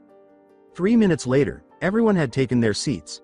Naruto was positioned between 2 elderly leaf ninjas in the center of the back row of desks. Sakura was sitting in the row ahead of him, a few seats to the right of where he was sitting. To his left, close to the front of the room, was Sasuke. Ibiki started out by outlining the exam's rules after the chunins distributed the exam papers. The rules to this test are easy. You have 10 questions to answer within the hour. There is no cheating allowed. If you are caught cheating, we will dock 2 points from your final score for each time you are caught. You lose 1 point for each wrong answer. If you end up with 0 points, your whole team fails. Last question will be given by me with 15 minutes remaining. Begin now. Naruto glanced at the different questions as he went through his test paper. He scowled when he saw that he had no idea how to respond to any of the paper's questions. I learned the fundamentals of schoolwork from Master Roshi, but I am unable to respond to any of this nonsense. I need help, but how can I cheat as long as I don't get caught? You only lose 2 points, though, so you're smart. The test is how well you can cheat. To do that, though, I need a distraction. What can I use? The window. See if I can make it, shall we? In an attempt to employ the multiform technique, Naruto concentrated his energies and made his copy appear outside the room. He discovered that he had succeeded after giving his copy a brief burst of power. Ibiki sensed a surge of energy and glanced up to see the blonde man in the back row's white glow disappear. Indeed, it was successful, Naruto thought. Namikaze, he said, what are you up to? I know that wasn't just nothing. A crash from outside broke some of the window's glass, interrupting his thoughts. A bright flash of light from outside blinded everyone in the room as they turned to stare at the window. Everyone covered their eyes and yelled, "Ah!" together. Naruto looked around, realizing that he was the only one with vision now, and he noticed an examinee who had finished his paper. He put his name on the sheet of answers and swiftly switched tests with the man. Everyone's vision returned after a few minutes, and when Ibiki looked up, he saw Naruto grinning with an ear-splitting smile. I recognize that expression. The child used to have it when he escaped from playing a practical joke in the past. I'm not sure how he did it. Not bad at all, not at all. One proctor yelled, "Number 75 fail, 76 and 77 you're out too," out loud. As he and his group were led outside, the genin repeatedly protested, "What, I didn't do anything." But to no avail. Since the man didn't protest when he returned to his paper, Naruto assumed that the person whose test he swung was a chunin who had been planted in the exam. He now watched as Sasuke used his Sharingan to mimic someone's movements in order to obtain answers from his teammates. He noticed that Sakura could independently respond to the questions. He thought, that girl needs a life. Another proctor said, "Number 63, 64, 65 you're outta here." Naruto watched as Gaara used his sand eye to spy for answers and then communicated those answers to his siblings using his sand. Naruto thought, I bet they just believe he's doing that so they won't obstruct his progress, idiots. An examiner said, "Numbers 21, 22, 23 you're done." As the 45 minutes went by, a number of additional teams were eliminated from the tests. While we waited for the 10th question to be asked, Naruto drew on his paper. "Alright, listen up, it's time for the 10th question." Ibiki commanded their attention once more. "You should know there is a special condition for the 10th question. You have the choice whether to take it or not. If you choose not to, you and your team will simply be disqualified and you can leave now." One of the genin questioned, "Why wouldn't we want to take the question?" "Quiet. I wasn't done. You see, the penalty for taking the 10th question and answering incorrectly is to be permanently banned from taking the chunin exams ever again," said Ibiki. One of the genin roared, "That's not fair." "Yeah, there are plenty of people in here who have taken the exams before," said Tamari. Ibiki casually said, "Not my problem. My exam, my rules. Now what is your choice?" A hand shot up at once. As he and his teammates were led out of the room, the Leaf Genin said, "Sorry, guys, I just can't risk it." Soon after, a number of additional teams joined, reducing the size of the remaining teams. As she turned to face Naruto and noticed him daydreaming outside the window, she thought, "I know I could answer it and Sasuke could too. Just great he hasn't even been paying attention." The different Jonins had assembled in the Academy's lounge to await the first exam's results. As usual, Kakashi was reading his book while Asuma, Guy, and Kurenai talked about their squad's exam prospects. Asuma asked, "So what do you guys think?" "My youthful team has been fully prepared. Nothing will stop them," declared Guy. Asuma shot back, "Youthfulness or not, that won't matter in front of Ibiki." Kurenai asked, "Ibiki? Anko's boss is the first proctor?" "Yeah, that guy really knows how to push people's buttons. Mentally he'll push you into a corner until you crack," Asuma responded. "I'm not worried," Kakashi said. "All that martial arts bravado of Naruto means nothing in that classroom," said Asuma. "It's not that. Naruto is a unique individual. If he doesn't either like or understand what you're saying, he'll tune you out completely," replied Kakashi. Asuma snorted and said, "That's not being unique, that's just being stupid. Actually, in our profession where no one tells the complete truth, it is a wise policy. 90% of what a ninja says is crap anyway. We're only 10% better than politicians," Kakashi replied.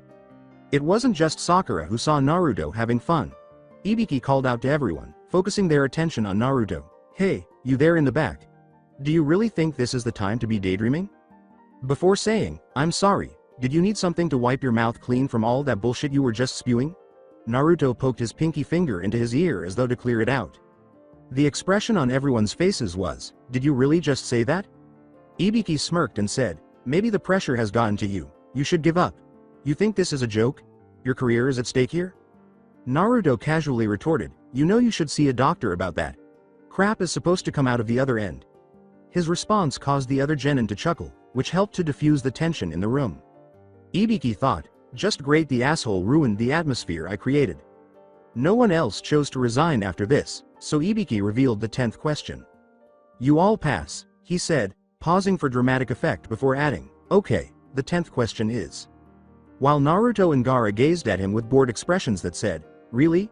the majority of the room gasped in surprise. "Is that your best option?" As he explained to the other participants the reason for his exam, the significance of gathering intelligence, and the tough choices they will have to make as chunin, the demon container duo paid no attention. A red ball of cloth smashed through the window as he was speaking, and then 4 kunai adhered to each corner to form a banner that read, The second exam proctor, Mitarashi Anko, is the way to sexy for any of you. A second, smaller banner that said, except Naruto of course, came next. Naruto had the sensation of being both extremely amused and aroused as the woman entered. That was fantastic, he pondered. As she examined the room, Anko said, what the hell Ibiki, your test sucked, you left way too many, must be getting soft. You're early, and my test was fine, we just have some cream of the crop entrance this year, he responded. Her evil smile made most of the genin in the room shiver. Whatever, by the time I'm done I'll cut these losers to less than half, she exclaimed. As the genin started to leave the room, she gave the order, okay, thumb. Suckers, the next portion of the exam starts tomorrow morning at Training Ground 44, also known as the Forest of Death. Be there at 9. Naruto signaled to Gaara to meet him at the Hokage Tower as they were leaving. Ibiki was about to leave the Hokage's office when Gaara and Naruto arrived. Ibiki said, ah, it's you two, nice job today. The Sandaime said, yes, how did the exam go, boys? Ibiki raised an eyebrow in recognition of the code phrase as the Hokage went through a series of hand signs that created a sound barrier and a genjutsu masking the sound barrier to make it seem as though they were discussing unimportant details. It was fine. The proctor told us to report here additional exam instructions. Ibiki was aware that the Hokage was using a few genin to act as his eyes and ears during the tests, but he didn't anticipate that it would be real genin. Instead, he assumed he planted some higher dot-ups. Sarutobi said, you're clear, go ahead and report. Yakushi Kabuto is a person of interest. According to Naruto, he has detailed information on the mission records and skills of nearly every genin in the exam. A nobody who failed the exams 7 times shouldn't have that kind of information even if he is a medical ninja whose father runs the hospital. He also reeks of snakes, as did several other genin in the room. Most notably those from Hidden Sound and his teammates. Gaara continued. They must all be in regular contact with him somehow. He's already here, but why now? Ibiki replied. He's after something, whether it be an asset he left behind years ago or something new I can't speculate. We will monitor this Yakushi Kabuto, hoping he leads us to some bigger fish in the chain then. The low-level spies must report to whoever his right-hand man is. The same would go for the Sound Genin, but they would have no more need for meetings, their orders have already been given. We can only do that outside the exam, so you two continue to monitor him on the inside. Ibiki dig into his background for possible associates that fit the profile, and prep a room for him. If after the second exam nothing turns up, we'll bring him in. Instructed the Hokage. Early in the morning, all of the examinees assembled outside of Training Ground 44 to wait for their proctors to arrive. For the aspiring Chunins, the atmosphere was one of calm confidence. The majority were talking aimlessly with their teammates when a great deal of bloodlust and murderous intent filled the air, making most of them tense. Naruto grinned from his position as he glanced up at the main entrance to the forest, where a puff of smoke announced the arrival of Mitarashi Anko and her fellow proctors, both of whom were wearing her signature crazy grin. Alright fruitcakes. Welcome to the second section of the Chunin exams, the survival exam. For the next 5 days your task is to navigate this forest until you reach the tower in the center. The catch is you can only progress from there if you possess a full squad and a pair of these scrolls, she said as she held up the Heaven and Earth scroll.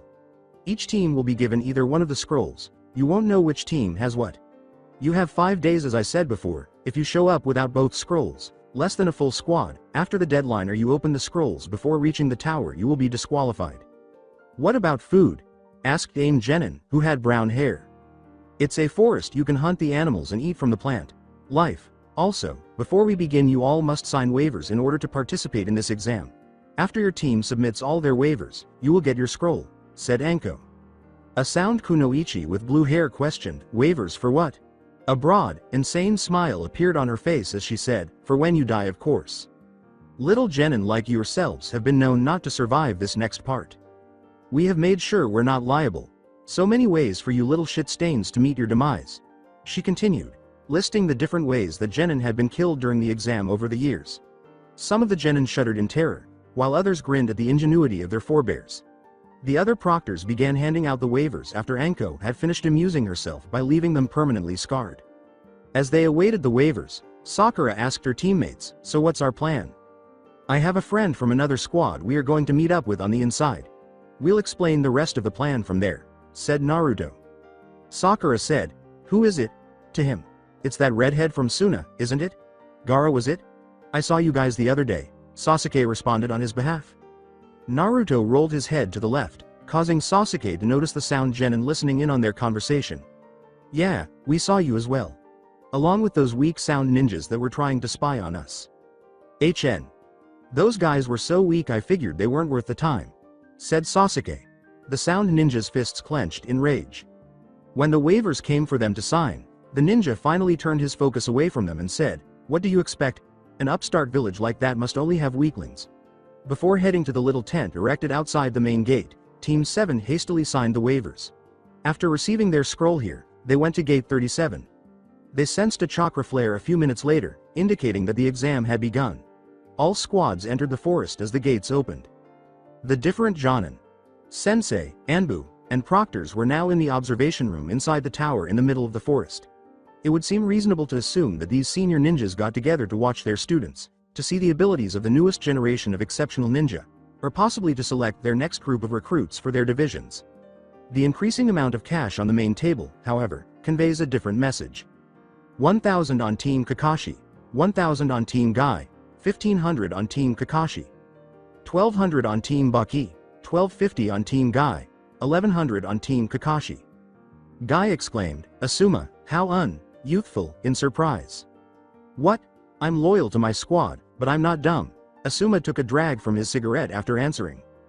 A brown-haired Anbu said, "Hey, you guys should check this out." The center monitor, where Team Kakashi was approaching Team Baki in the eastern part of the forest, was the focus of attention in every room.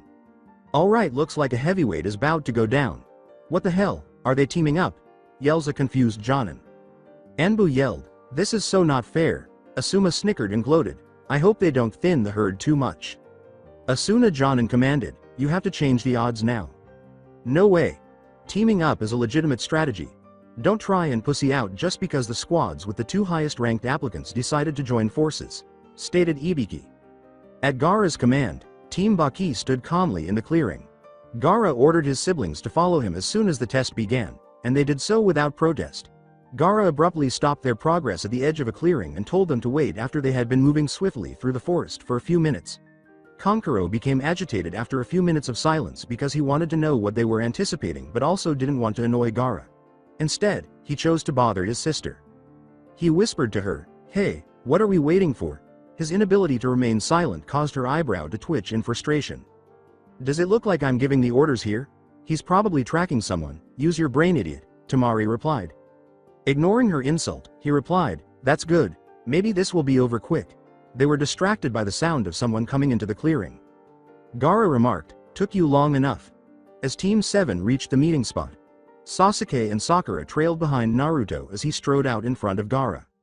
Naruto said to Gaara, "Hey, I'm not flying solo this time. So, how do you want to play this?" "Air and ground assault. The dead weight heads to the tower and waits for us," replied Gaara. With a scratch at his chin, Naruto asked, "Okay, who's ground?" With no room for debate, Gaara said, "I am." Naruto complained angrily, "You're no fun, ground is the fun part." The redhead deadpanned, "Your version of ground would destroy the scrolls we need along with half the forest." "Touché," was the blonde's response. Kankuro whispered, "Hey, since when does Gaara act like a normal person? And why are we teaming up with a Leaf Squad? Isn't that?" But Tamari interrupted him with a slap to the back of the head. "Shut up. Now is not the time for that. Our villages are still allies. Stop acting suspicious." Naruto cut off their little argument as Tamari shook her head at his foolishness. "Alright, listen up. Here is the plan. You four are going to head straight for the tower. We'll send a pair of clones with you to guide you away from other teams. Since we need full squads to pass the next part, there is no need to take any unnecessary risks," instructed Naruto. The statement, "Wait a minute, are you saying we aren't good enough to help?" infuriated Kankuro. Tamari snorted in disbelief at her brother. "No, you don't seem to get the point. This is a survival exam. The point is not to fight people, but complete the task with no casualties. If less people are engaging in combat, then there is a greater chance of success." "I agree with her, but my question is, how are you two going to do that?" Sasuke said as he joined the discussion. Gaara clarified, "It's quite simple. We have one advantage no one else possesses. This forest provides excellent cover for anyone striking from above." The rest of both teams figured out the plan after seeing this hint. Sand sifted out of Gaara's gourd to form a Sunabunshin, while Naruto created a double using the multiform technique. There was a moment of hesitation, and then the whole group disappeared from the clearing. After a few hours, AIM Genin's group hurried on foot through the eastern part of the Forest of Death. The AIM team ended up going in circles after pursuing two enemy teams because the trails just disappeared. When they spent hours on the two groups' trails with nothing to show for it, their frustration peaked. They paused for a brief rest beneath a stand of old trees. A dark-haired man who led the squad slammed his fist into a tree trunk and snarled in exasperation, saying, "Man, I don't get it. We had the trails and then they were just gone. Both of them, nothing left but those bizarre craters."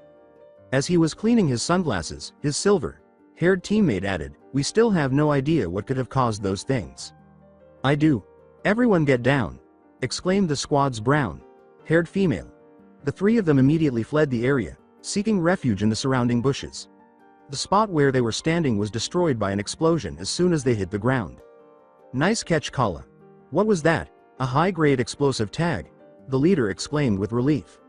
She pointed to the sky above them and exclaimed, "No, it was one of those." 3 bright yellow balls of light were speeding directly at them. "What the fuck is that? It just appeared in the sky out of nowhere," freaked out the silver-haired Genin. "I don't know. It must be what snuffed out those other teams we were tracking before." "We've got to move it," the leader ordered. As one of the balls struck their former position, the team sped away from their position. They all ducked to the left, and the second one missed entirely. The squad was sent flying when the third hit, which was closer to its target, exploded directly behind them. While the other 2 squad members fell into the surrounding brush, the leader crashed into the base of a nearby tree. Stumbling to his feet, the leader yelled, "Fuck," and pulled a small spike of wood out of his left arm. He looked around at the rest of his squad, ignoring the pain of his dislocated shoulder, which bore the brunt of the crash. While the squad's kunoichi appeared to be suffering from only a gash on her left forearm, his male teammate appeared to be nursing an injured leg as he hobbled towards him. He assumed control of the circumstance. He turned to face the boy with the silver hair and remarked, "We need to find some cover to hide from those attacks, and have Toshiro patch us up." Toshiro grunted in response, "Kala has all the luck. My leg is busted, and your arm is useless." Disregarding him, Kala stated, "There's a small cave up ahead behind that damaged group of trees. If we can make it there, it should provide cover from whatever the hell is attacking us from above. And give you 2 a chance to heal up." She was pointing to their left. "Sounds goods, we should be able to," the leader said with a nod of approval, but Toshiro interrupted. The 3 of them looked up behind them and saw 5 more of those attack balls circling high in the air. "No time. We've got trouble," they exclaimed. "Damn it. Move it, guys." The group arrived at the cave and dove in as explosions erupted, their adrenaline rushing through their veins. They could see the mayhem outside of them as they peered back through the cave's entrance. Kala said, "We're safe for now. Those things were insanely powerful, and they seem to be tracking us too. We still have to find a way to escape them once we get out of here. It doesn't matter now. We need to hurry up and get ourselves patched up as best we can," instructed the leader. Toshiro reclined against the cave's left wall. His leg was hurting badly now that the adrenaline had worn off. "Damn it, this whole floor is covered in sand," he muttered as he attempted to dust the sand off his medical kit after reaching for his pack only to have it topple over in front of him, spilling his supplies onto the floor below. "Yeah, that's odd. This is fire country," the leader said, finding sand in his hair and scratching his head. When he looked up, he saw a huge number of sand particles falling from the ceiling, and he thought, "What the hell?" His thoughts were interrupted when he noticed that the sand on the floor had reached his thigh. "Something is not right here," he thought. He started to say, "Oh she," but stopped when the cave was completely covered in sand. A tendril of sand blasted forward from the wall of sand that now filled the cave's entrance as Naruto and Gaara stood there. Naruto pocketed the earth scroll it produced. The redhead asked, "This is almost too easy. How many is that now for?" The blonde said, 5. "We should head back now," before abruptly stopping and turning to face the tower in the middle of the forest, his expression full of surprise and bewilderment. "Damn it. The bastard is here. He's been here the whole time." Gaara said, "My clone just dispelled as well. We need to hurry." "Why now? It doesn't make any sense." Naruto abruptly stopped thinking while concentrating on the current task, saying, "Never mind that, I'll provide the distraction, you get everybody out of there." Sasuke said, "This can't be happening," in shock. In the middle of the forest, he stood paralyzed on a tree branch. How this strange woman could stop him cold with just the intention of killing was beyond Sasuke's comprehension. There seemed to be no way out of the fear he had not felt since the night of the massacre. Though it was totally locked up, His mind cried out for his body to move. Sakura was in worse shape than Sasuke, and when Naruto's clone leapt in front of her to take the blow, a strong wind attack knocked it away into the distance. Gaara's clone was chased by Temari and Kankuro after being sent hurtling through the forest by a gigantic snake. It was an easy fight for them, Sasuke thought. As the two squads advanced toward the tower, everything seemed to be going smoothly until the Gaara and Naruto clones abruptly stopped in the middle of a clearing. The two abruptly began fighting over territory before anyone could wonder why they had stopped. The strange woman announced that she would like to watch such an interesting match between two containers just as it appeared that they were going to start fighting. After the clones decided to vent their resentment on the woman, chaos ensued. Sasuke shouted at the woman, "Who are you? What do you want with us?" "Kukakuku." The woman laughed. "Well, I am a predator and you're my prey. And I so do love playing with my prey. Kukakuku." As she finished speaking, Sasuke and Sakura reappeared alongside Kankuro and Temari. When the snake they were fighting materialized beside the women, it hissed with delight. The Suna pair appeared to have been slightly battered, but not severely. Asking, "You guys alright?" Sakura, "Yeah, but I really wish those two would hurry up on their way here," said Temari. She knew that with someone like this on the loose, the question was not whether her brother would appear, but rather when. The woman exclaimed, "Come now. Let's have some fun," before calling forth a second, larger snake, hurling it at the four genin, and leaping on top of the first. How are we going to put an end to this? As he prepared for the assault, Sasuke thought. But when something appeared in its path, the snake halted in its tracks and kicked up a lot of debris. When the dust settled, Naruto was seen standing on a branch, using just one hand to stop the snake in its tracks. Before it disappeared in a cloud of smoke, he kicked the snake in the face, sending it reeling backwards. Naruto raised his head and glared at the odd women. Astonishing the others, he exclaimed, "What are you doing here, Orochimaru?" "It's impossible. How could she be?" they asked themselves. Amazing. Such power. He learned a lot from that old crackpot.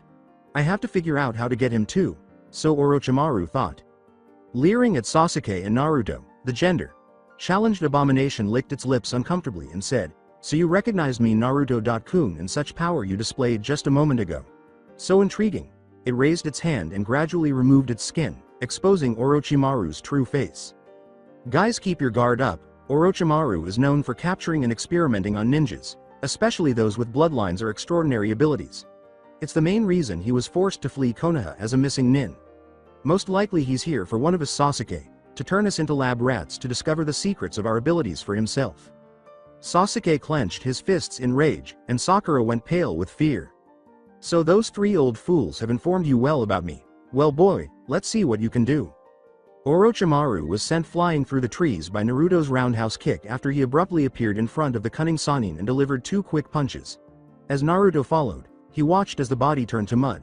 In order to avoid being cut in two by a blade sticking out of the Sannin's mouth, Naruto abruptly leapt to the side. He spun around and hit the snake Sannin with a frenzied, fast, firing barrage of ki blasts. Ha! Ha! Ha! Ha! He chanted as he forcefully poured it on. Sasuke was a little less convinced, but Sakura gazed at the scene in wonder at her teammate. Naruto could never defeat Orochimaru, no matter how strong he was for his age. He was aware that Naruto was also aware of this, which could only indicate that this was a distraction. Panting, Naruto halted the blasts and leapt far into the trees to gain some distance. He observed intently as the smoke dissipated, exposing an entirely unharmed Orochimaru. It's a shame. I expected more from the Turtle Hermit's apprentice. I guess the old fool has slipped in his teachings, laughed Orochimaru. Naruto exclaimed, now, as the other four genin abruptly disappeared from view. Angrily, Orochimaru demanded, what have you done, after his initial target vanished? I knew that with a guy like you I can't afford to hold back and they would have only gotten in my way. Behold, I will show you the greatest technique of Kame. Senin martial arts, said Naruto. In eager anticipation, the snake Sannin roared, yes, Naruto-kun, show me your true power. With his hands near his face and his back to the sun, Naruto leapt high into the air. With barely restrained joy, Orochimaru gazed up at him. He shouted, get ready, this is going to be a big one. As his power surged, he exclaimed, Kame Senin final attack. Solar flare, as his muscles swelled and the ground began to tremble. The rogue Sannin was blinded by the dazzling burst of light that followed, and he had to cover his eyes in agony. Ah, my eyes, I'll get you for this. How dare you make a mockery of me, Orochimaru was rendered inoperable for a number of minutes by the diversion, and when his vision returned, Naruto was nowhere to be seen. In an attempt to follow his trail, the snake summoner looked around the clearing. Damn it, the brat failed to leave anything or me to follow.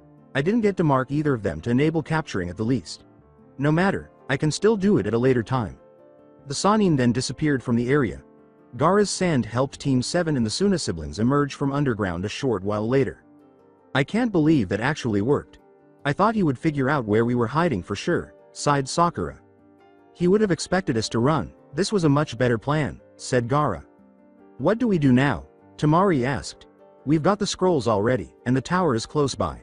Let's finish the exam, said Naruto. Minutes after the two squads left, an ambush squad arrived at the scene.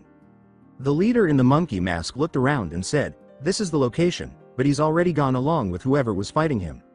As he examined some of the damage, the man in the ox mask muttered, "He must have sensed us coming and fled. He wouldn't run from us. Whatever his objective was, he already completed, or he fled because it was unobtainable," replied the commander. The woman wearing the rabbit mask asked, "What do we do now? Cancel the exams?" "I doubt it. Lord Hokage wants to capture him at some point. We report back to him and await more orders," the leader replied. "That still leaves one thing. What is he really after?" was a wise question posed by their fourth teammate, who had been quiet until now. As he raced through the trees, Orochimaru yelled, "That brat! What a nuisance! Now I can't initiate that phase of my plan here." At the foot of a big tree, he abruptly stopped when Kabuto and his group kneeled in front of him. The three asked their leader, "Lord Orochimaru, what are your orders?"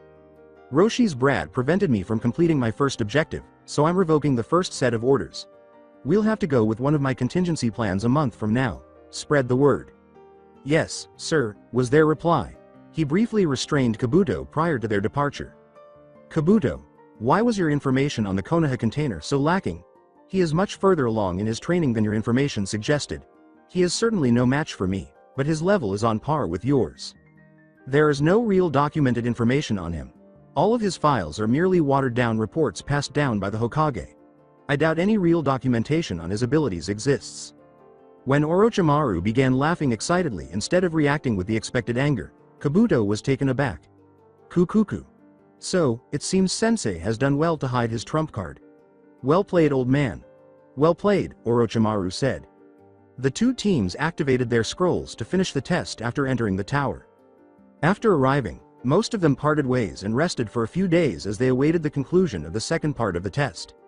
With the exception of Naruto and Gaara, who had to inform the Hokage and other people the village leader wanted informed about their encounter with Orochimaru, they largely kept to themselves during their time off. 7 teams were still vying for promotion when the exam finally ended. In addition to Team Guy, Kabuto's team, and a sound team joining Team Kakashi and Team Baki, both other rookie teams also passed. In a sizable empty room inside the tower, the different proctors and senseis reconnected with the examinees. With everyone assembled, the Hokage began a lengthy speech explaining why the Chunin exams were used as a stand-in for war. Naruto ignored the dull speech and instead looked around the room, where he saw a large, white, spiky-haired old man he knew well. "I would have had to find Arrow Sensei for the next part of my training if he hadn't heard about the encounter with Snakeface," the blonde thought. His godfather taught him how to be a ninja, but Master Roshi taught him the great tradition of Kame Sennin martial arts. Being raised outside of the village made it possible for Jiraiya to play a significant role in his godson's life without making Naruto's true identity entirely clear. In the eyes of most elemental nations, Naruto was not Namikaze Minato's son, but rather Master Roshi's apprentice. Jiraiya glanced at Naruto, grinned, and winked at the teenager before he resumed his snarling at a female Anbu who was defending the Hokage. When one of the proctors cut off the Hokage's speech, drawing everyone's attention, Naruto shook his head and gave a quiet laugh. "Excuse me, sir, cough, but with so many teams completing the second exam, we will need to have preliminary matches to determine who moves on to participate, cough, in the third exam. If anyone feels they are not up to it, you can remove yourself, cough, from consideration now." When no one chose to back off, he went on. He gestured to the big screen on the far wall and said, "Very well, my name is Gecko Hayate, cough. I will be your proctor for these preliminary matches. Everyone please move to the observation area except for the fighters who appear on the screen." The screen flicked through a number of names for a few seconds before settling on 2, and they all watched. Abumi Zaku and Sabaku no Gara. As people began lining up to get into the first match, Saruboti asked, "So what have you heard of the youngest son of the Cage? He's supposedly a force to be reckoned with.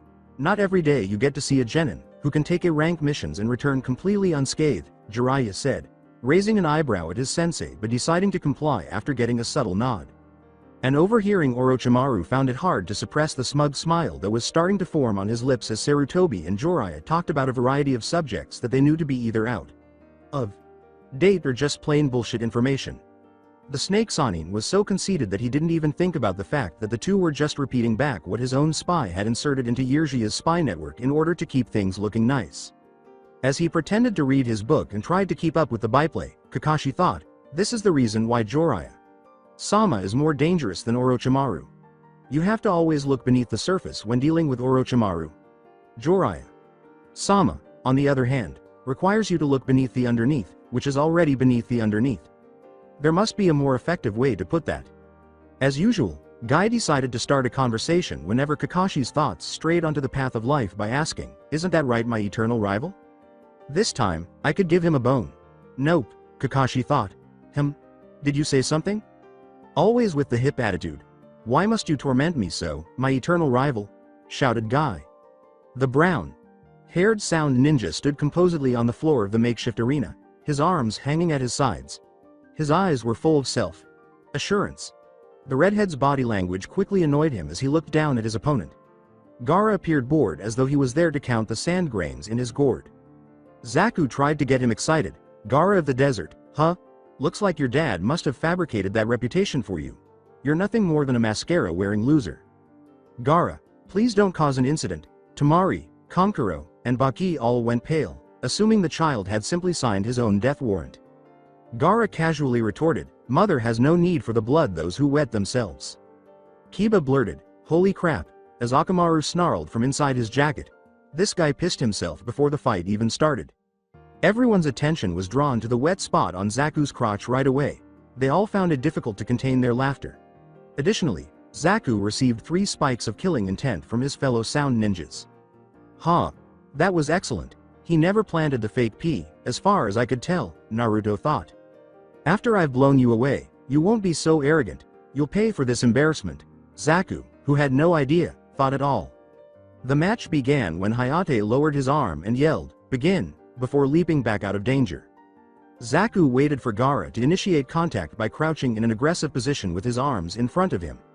The redhead remained in his indifferent stance, not moving. Infuriated by what he saw as disrespect, Zaku charged in to launch his initial attack. Zaku rushed forward, jumping into the air, and yelled, "Since you don't seem that interested in fighting, I'll make this quick for ya," at him. The cocky sound genin unleashed his technique and swung his arms forward, pointing his palms at Gaara. Zankuha. Sand flowed from Gaara's gourd, creating a wall to block the incoming jutsu as the attack closed in on him. Zaku screamed, "That's not going to cut it," as his blast effortlessly ripped through the shield, but he was taken aback to discover that his opponent was nowhere to be seen behind the shield. From directly behind him came the menacing sound of Gaara's voice. "Looking for me?" Gaara struck with his left arm, stopping Zaku in his tracks as he spun to nail the red head with another Zankuha. There was enough sand on the arm to make it look twice as big as it was. Sabaku no pistol. Gaara swung his arm covered in sand forward, his punch reaching out as though it were composed of an endless supply of sand. The forceful blow struck Zaku in the face. He was knocked unconscious as it carried the sound and slammed it against the opposite wall. Bastard gets hooked on one piece and you'd think take after Crocodile, but no, he just had to copy after Luffy, said Naruto. Leaning against the wall to his left, Kakashi added, "In all fairness, Luffy is much cooler than Crocodile." "Yes, but since I can actually replicate a Gatling gun, bazooka, and pistol with my energy blasts, I am much better suited for the role," said Naruto. Jiraiya interrupted, "You don't have to be so jealous, you're just as big of an idiot." "Shut it, Arrow. Sensei, everyone knows about your failed venture as an arrow cook. Your food and your ugly mug scared all the girls away, fired in under an hour," said Naruto. Jiraiya complained, no respect, I tell you, no respect." As the medics dragged Zaku away, Hayate exclaimed, "Winner, Sabaku no Gaara." As the screen began to cycle through names for the next group of opponents, Gaara disappeared from the floor in a whirlpool of sand. Rock Lee and Choji Akamichi. Yash. exclaimed the pair of green creatures, their eyes blazing with multicolored flames. With a crazy smile on his face, Lee turned to face his role model. The mini.me version of the pair exclaimed, "Guy. Sensei, now is my chance to prove the virtues of my flames of youth." "That is correct, my most youthful pupil. Perhaps you can even stoke the fire of youth in all your competitors for even more exciting matches later on today." Guy responded with equal vigor and passion. "Yes, and if I can't do that then I will do 500 laps around the village," said Lee. "And if you can't finish that then I will do 600 laps around the village on my hands," declared Guy. Lee began to say, "And if you can't do that I will do 1000 kicks and punches," but Naruto interrupted him in annoyance. The blonde roared, "And if you don't get your ass down there and start fighting, I'm going to blast both of you into the next dimension." The other people in the room nodded in agreement. "Lee, it looks like you've already succeeded in raising the flames of youth. My eternal rival's pupil is also ready to fight. Go Lee. Show them the power of youth," declared Guy.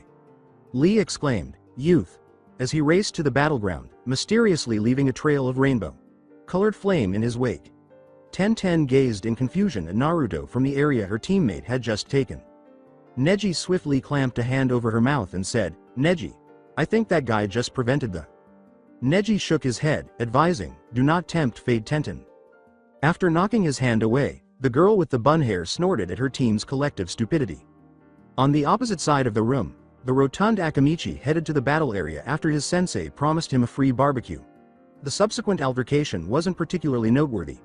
For several minutes until the big boy began to tire, Lee's superior speed allowed him to avoid Choji's human bullet tank technique. Lee's skillfully performed Leaf Gale knocked Choji out as soon as he let go of the jutsu, making Lee the victor. Naruto let out an enormous sigh. Well, that sucked. 2 fights and 2 easy wins. These preliminaries are even worse than the preliminaries of the last tournament in Iron Country. No, they aren't that bad. Remember all the amateurs in Block 10 that let the fat smelly guy into the finals? Jiraiya said with a snort. Naruto shivered and said, "That is one man I don't ever want to fight." Jiraiya and Naruto then told Kakashi about the different matches they had witnessed in the martial arts competitions that Naruto participated in as a child. The majority of onlookers within hearing range ended up focusing more on them than on the multiple fights going on below at the same time. By the time their discussion was over, a number of fights had concluded, including Temari's victory over Hinata, Shino's victory over Ino, and Shikamaru's defeat of Kin. The finals of these exams better be good, the preliminaries so far have been lacking. Anko was upset. Rolling her eyes, Kurenai said, "You haven't even been paying attention. The only reason you were paying attention is because your little students were fighting in 2 of the matches," replied Anko. Kurenai responded, "Well, Shino did make it to the finals. And the quiet girl got PWNED by that sand chick," snorted Anko. Kurenai was defended by saying, "Hey, she did better than Asuma's student." That's not saying much. The girl nearly had a panic attack at the sight bug. Boys' little helpers. And, "Come on, she's Asuma's student," replied Anko. Taking a drag from his cigarette, Asuma complained, "Don't drag me into this. And it's not like any of our students have a legit chance of winning the whole thing. In the end this is all going to come down to that red-headed Suna kid and Jiraiya. Sama's brat. I just hoping my students show enough to get promoted or gain something from the experience." After Sasuke won his fight, these 2 names appeared on the screen as if in response to Asuma's words. Yoroi Akado versus Namikaze Naruto. Naruto got up and yawned, about downtime.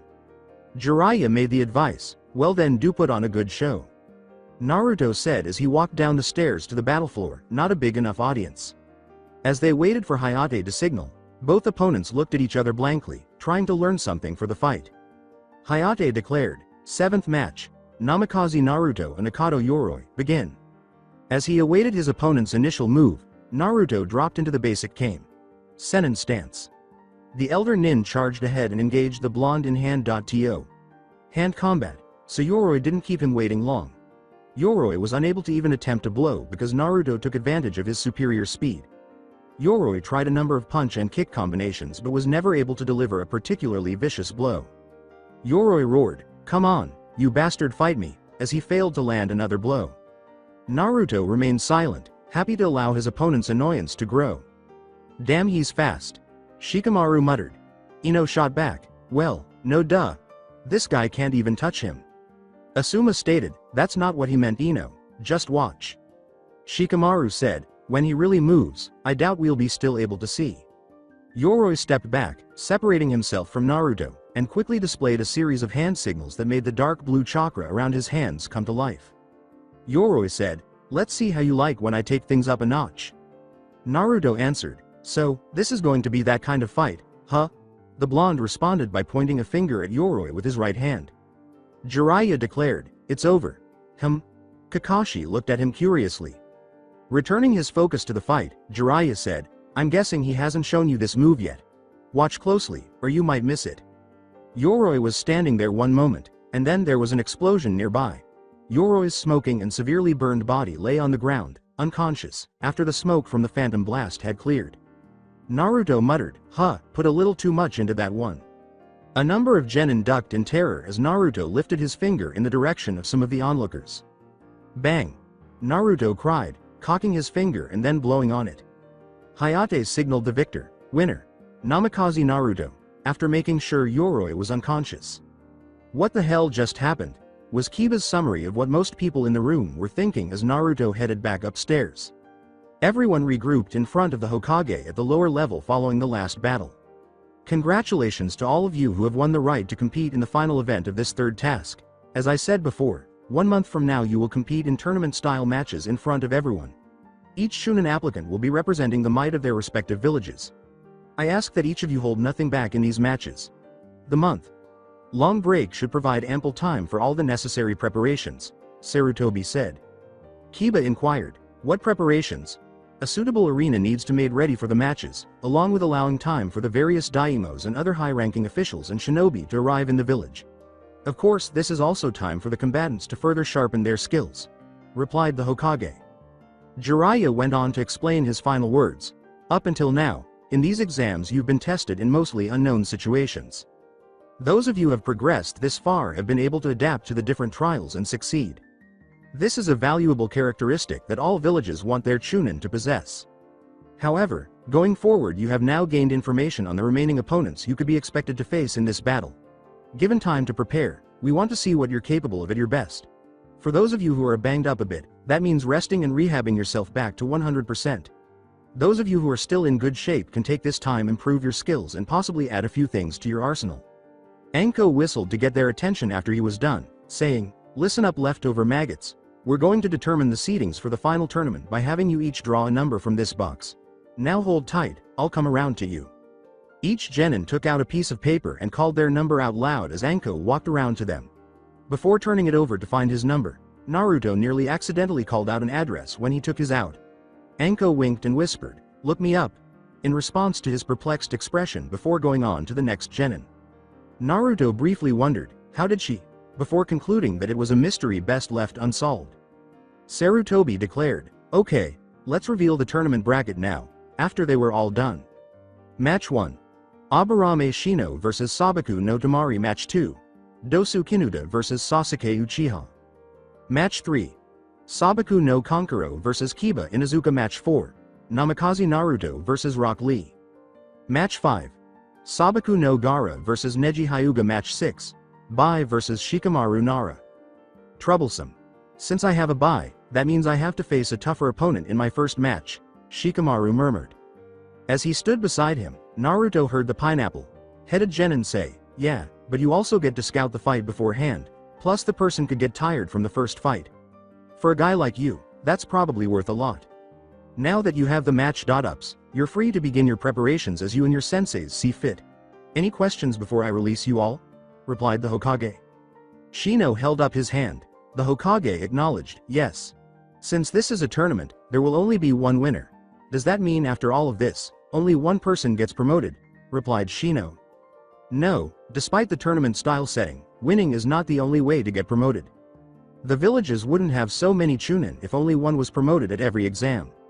In fact, winning does not even guarantee promotion," the Hokage replied with a smirk. "Several judges from the various participating villages have been appointed. This includes myself, the Kazekage, officials of the daimos, other high-ranking shinobi officials, and lords and minor lords of various countries who make mission requests. During the tournament you will be evaluated by these judges. If you are deemed by the judges to have the necessary qualities to be a Chunin, you will be promoted, win, lose, or draw. Kiba asserted, that means that everyone can become Chunin. The Hokage retorted, that also means that no one may become Chunin as well. The advantage to winning in the tournament is that it gives you more chances to impress the judges. Any other questions before I dismiss you? You're saying that as of right now, we get nothing for winning, said Naruto. The Hokage, unsure of the blonde's direction, responded, yes, I've already explained this. Then I say it's time for a change of tradition. I demand a commemorative championship belt be made in honor of my upcoming victory. If everyone can get promoted, I'll need something to make me stand out more after I wipe the floor with all these losers, said Naruto. Gaara declared, I can't wait to see your face as I claim that belt Namikaze. It would be a fitting decoration for my gourd. Kiba declared, I will be the one to receive that belt if anyone else does. And Akamaru, he added when Akamaru barked at him. Sasuke grumbled, as if any of you pathetic losers could lay claim to being a champion, only a Uchiha. Neji interrupted him, would be foolish enough to believe that anyone other than a Hyuga would take home the honor of being the champion. Naruto had already moved on from the chaos he had just caused to his next big idea as everyone became engrossed in arguments over who would win the tournament. I'm telling you Ero. Senin, we need to do this thing big, advertising, a live radio broadcast, play.by. Play announcer, hell I bet Master Roshi would do color commentary. We could make this real big, declared Naruto. Brat. This isn't some pageantry. It's about pride, honor, respect, and showing whose village is top dog. Jiraiya yelled. Naruto refused to listen to. Icha could be the main sponsor, just think of all the publicity you can get. Your sales will go through the roof. Jiraiya yelled. Now you're talking Gaki. One of these days I ought to trap both of them behind my desk and make them do paperwork. The Hokage sighed in frustration. That's it for today. I hope you guys enjoyed this great story. See you in the next one.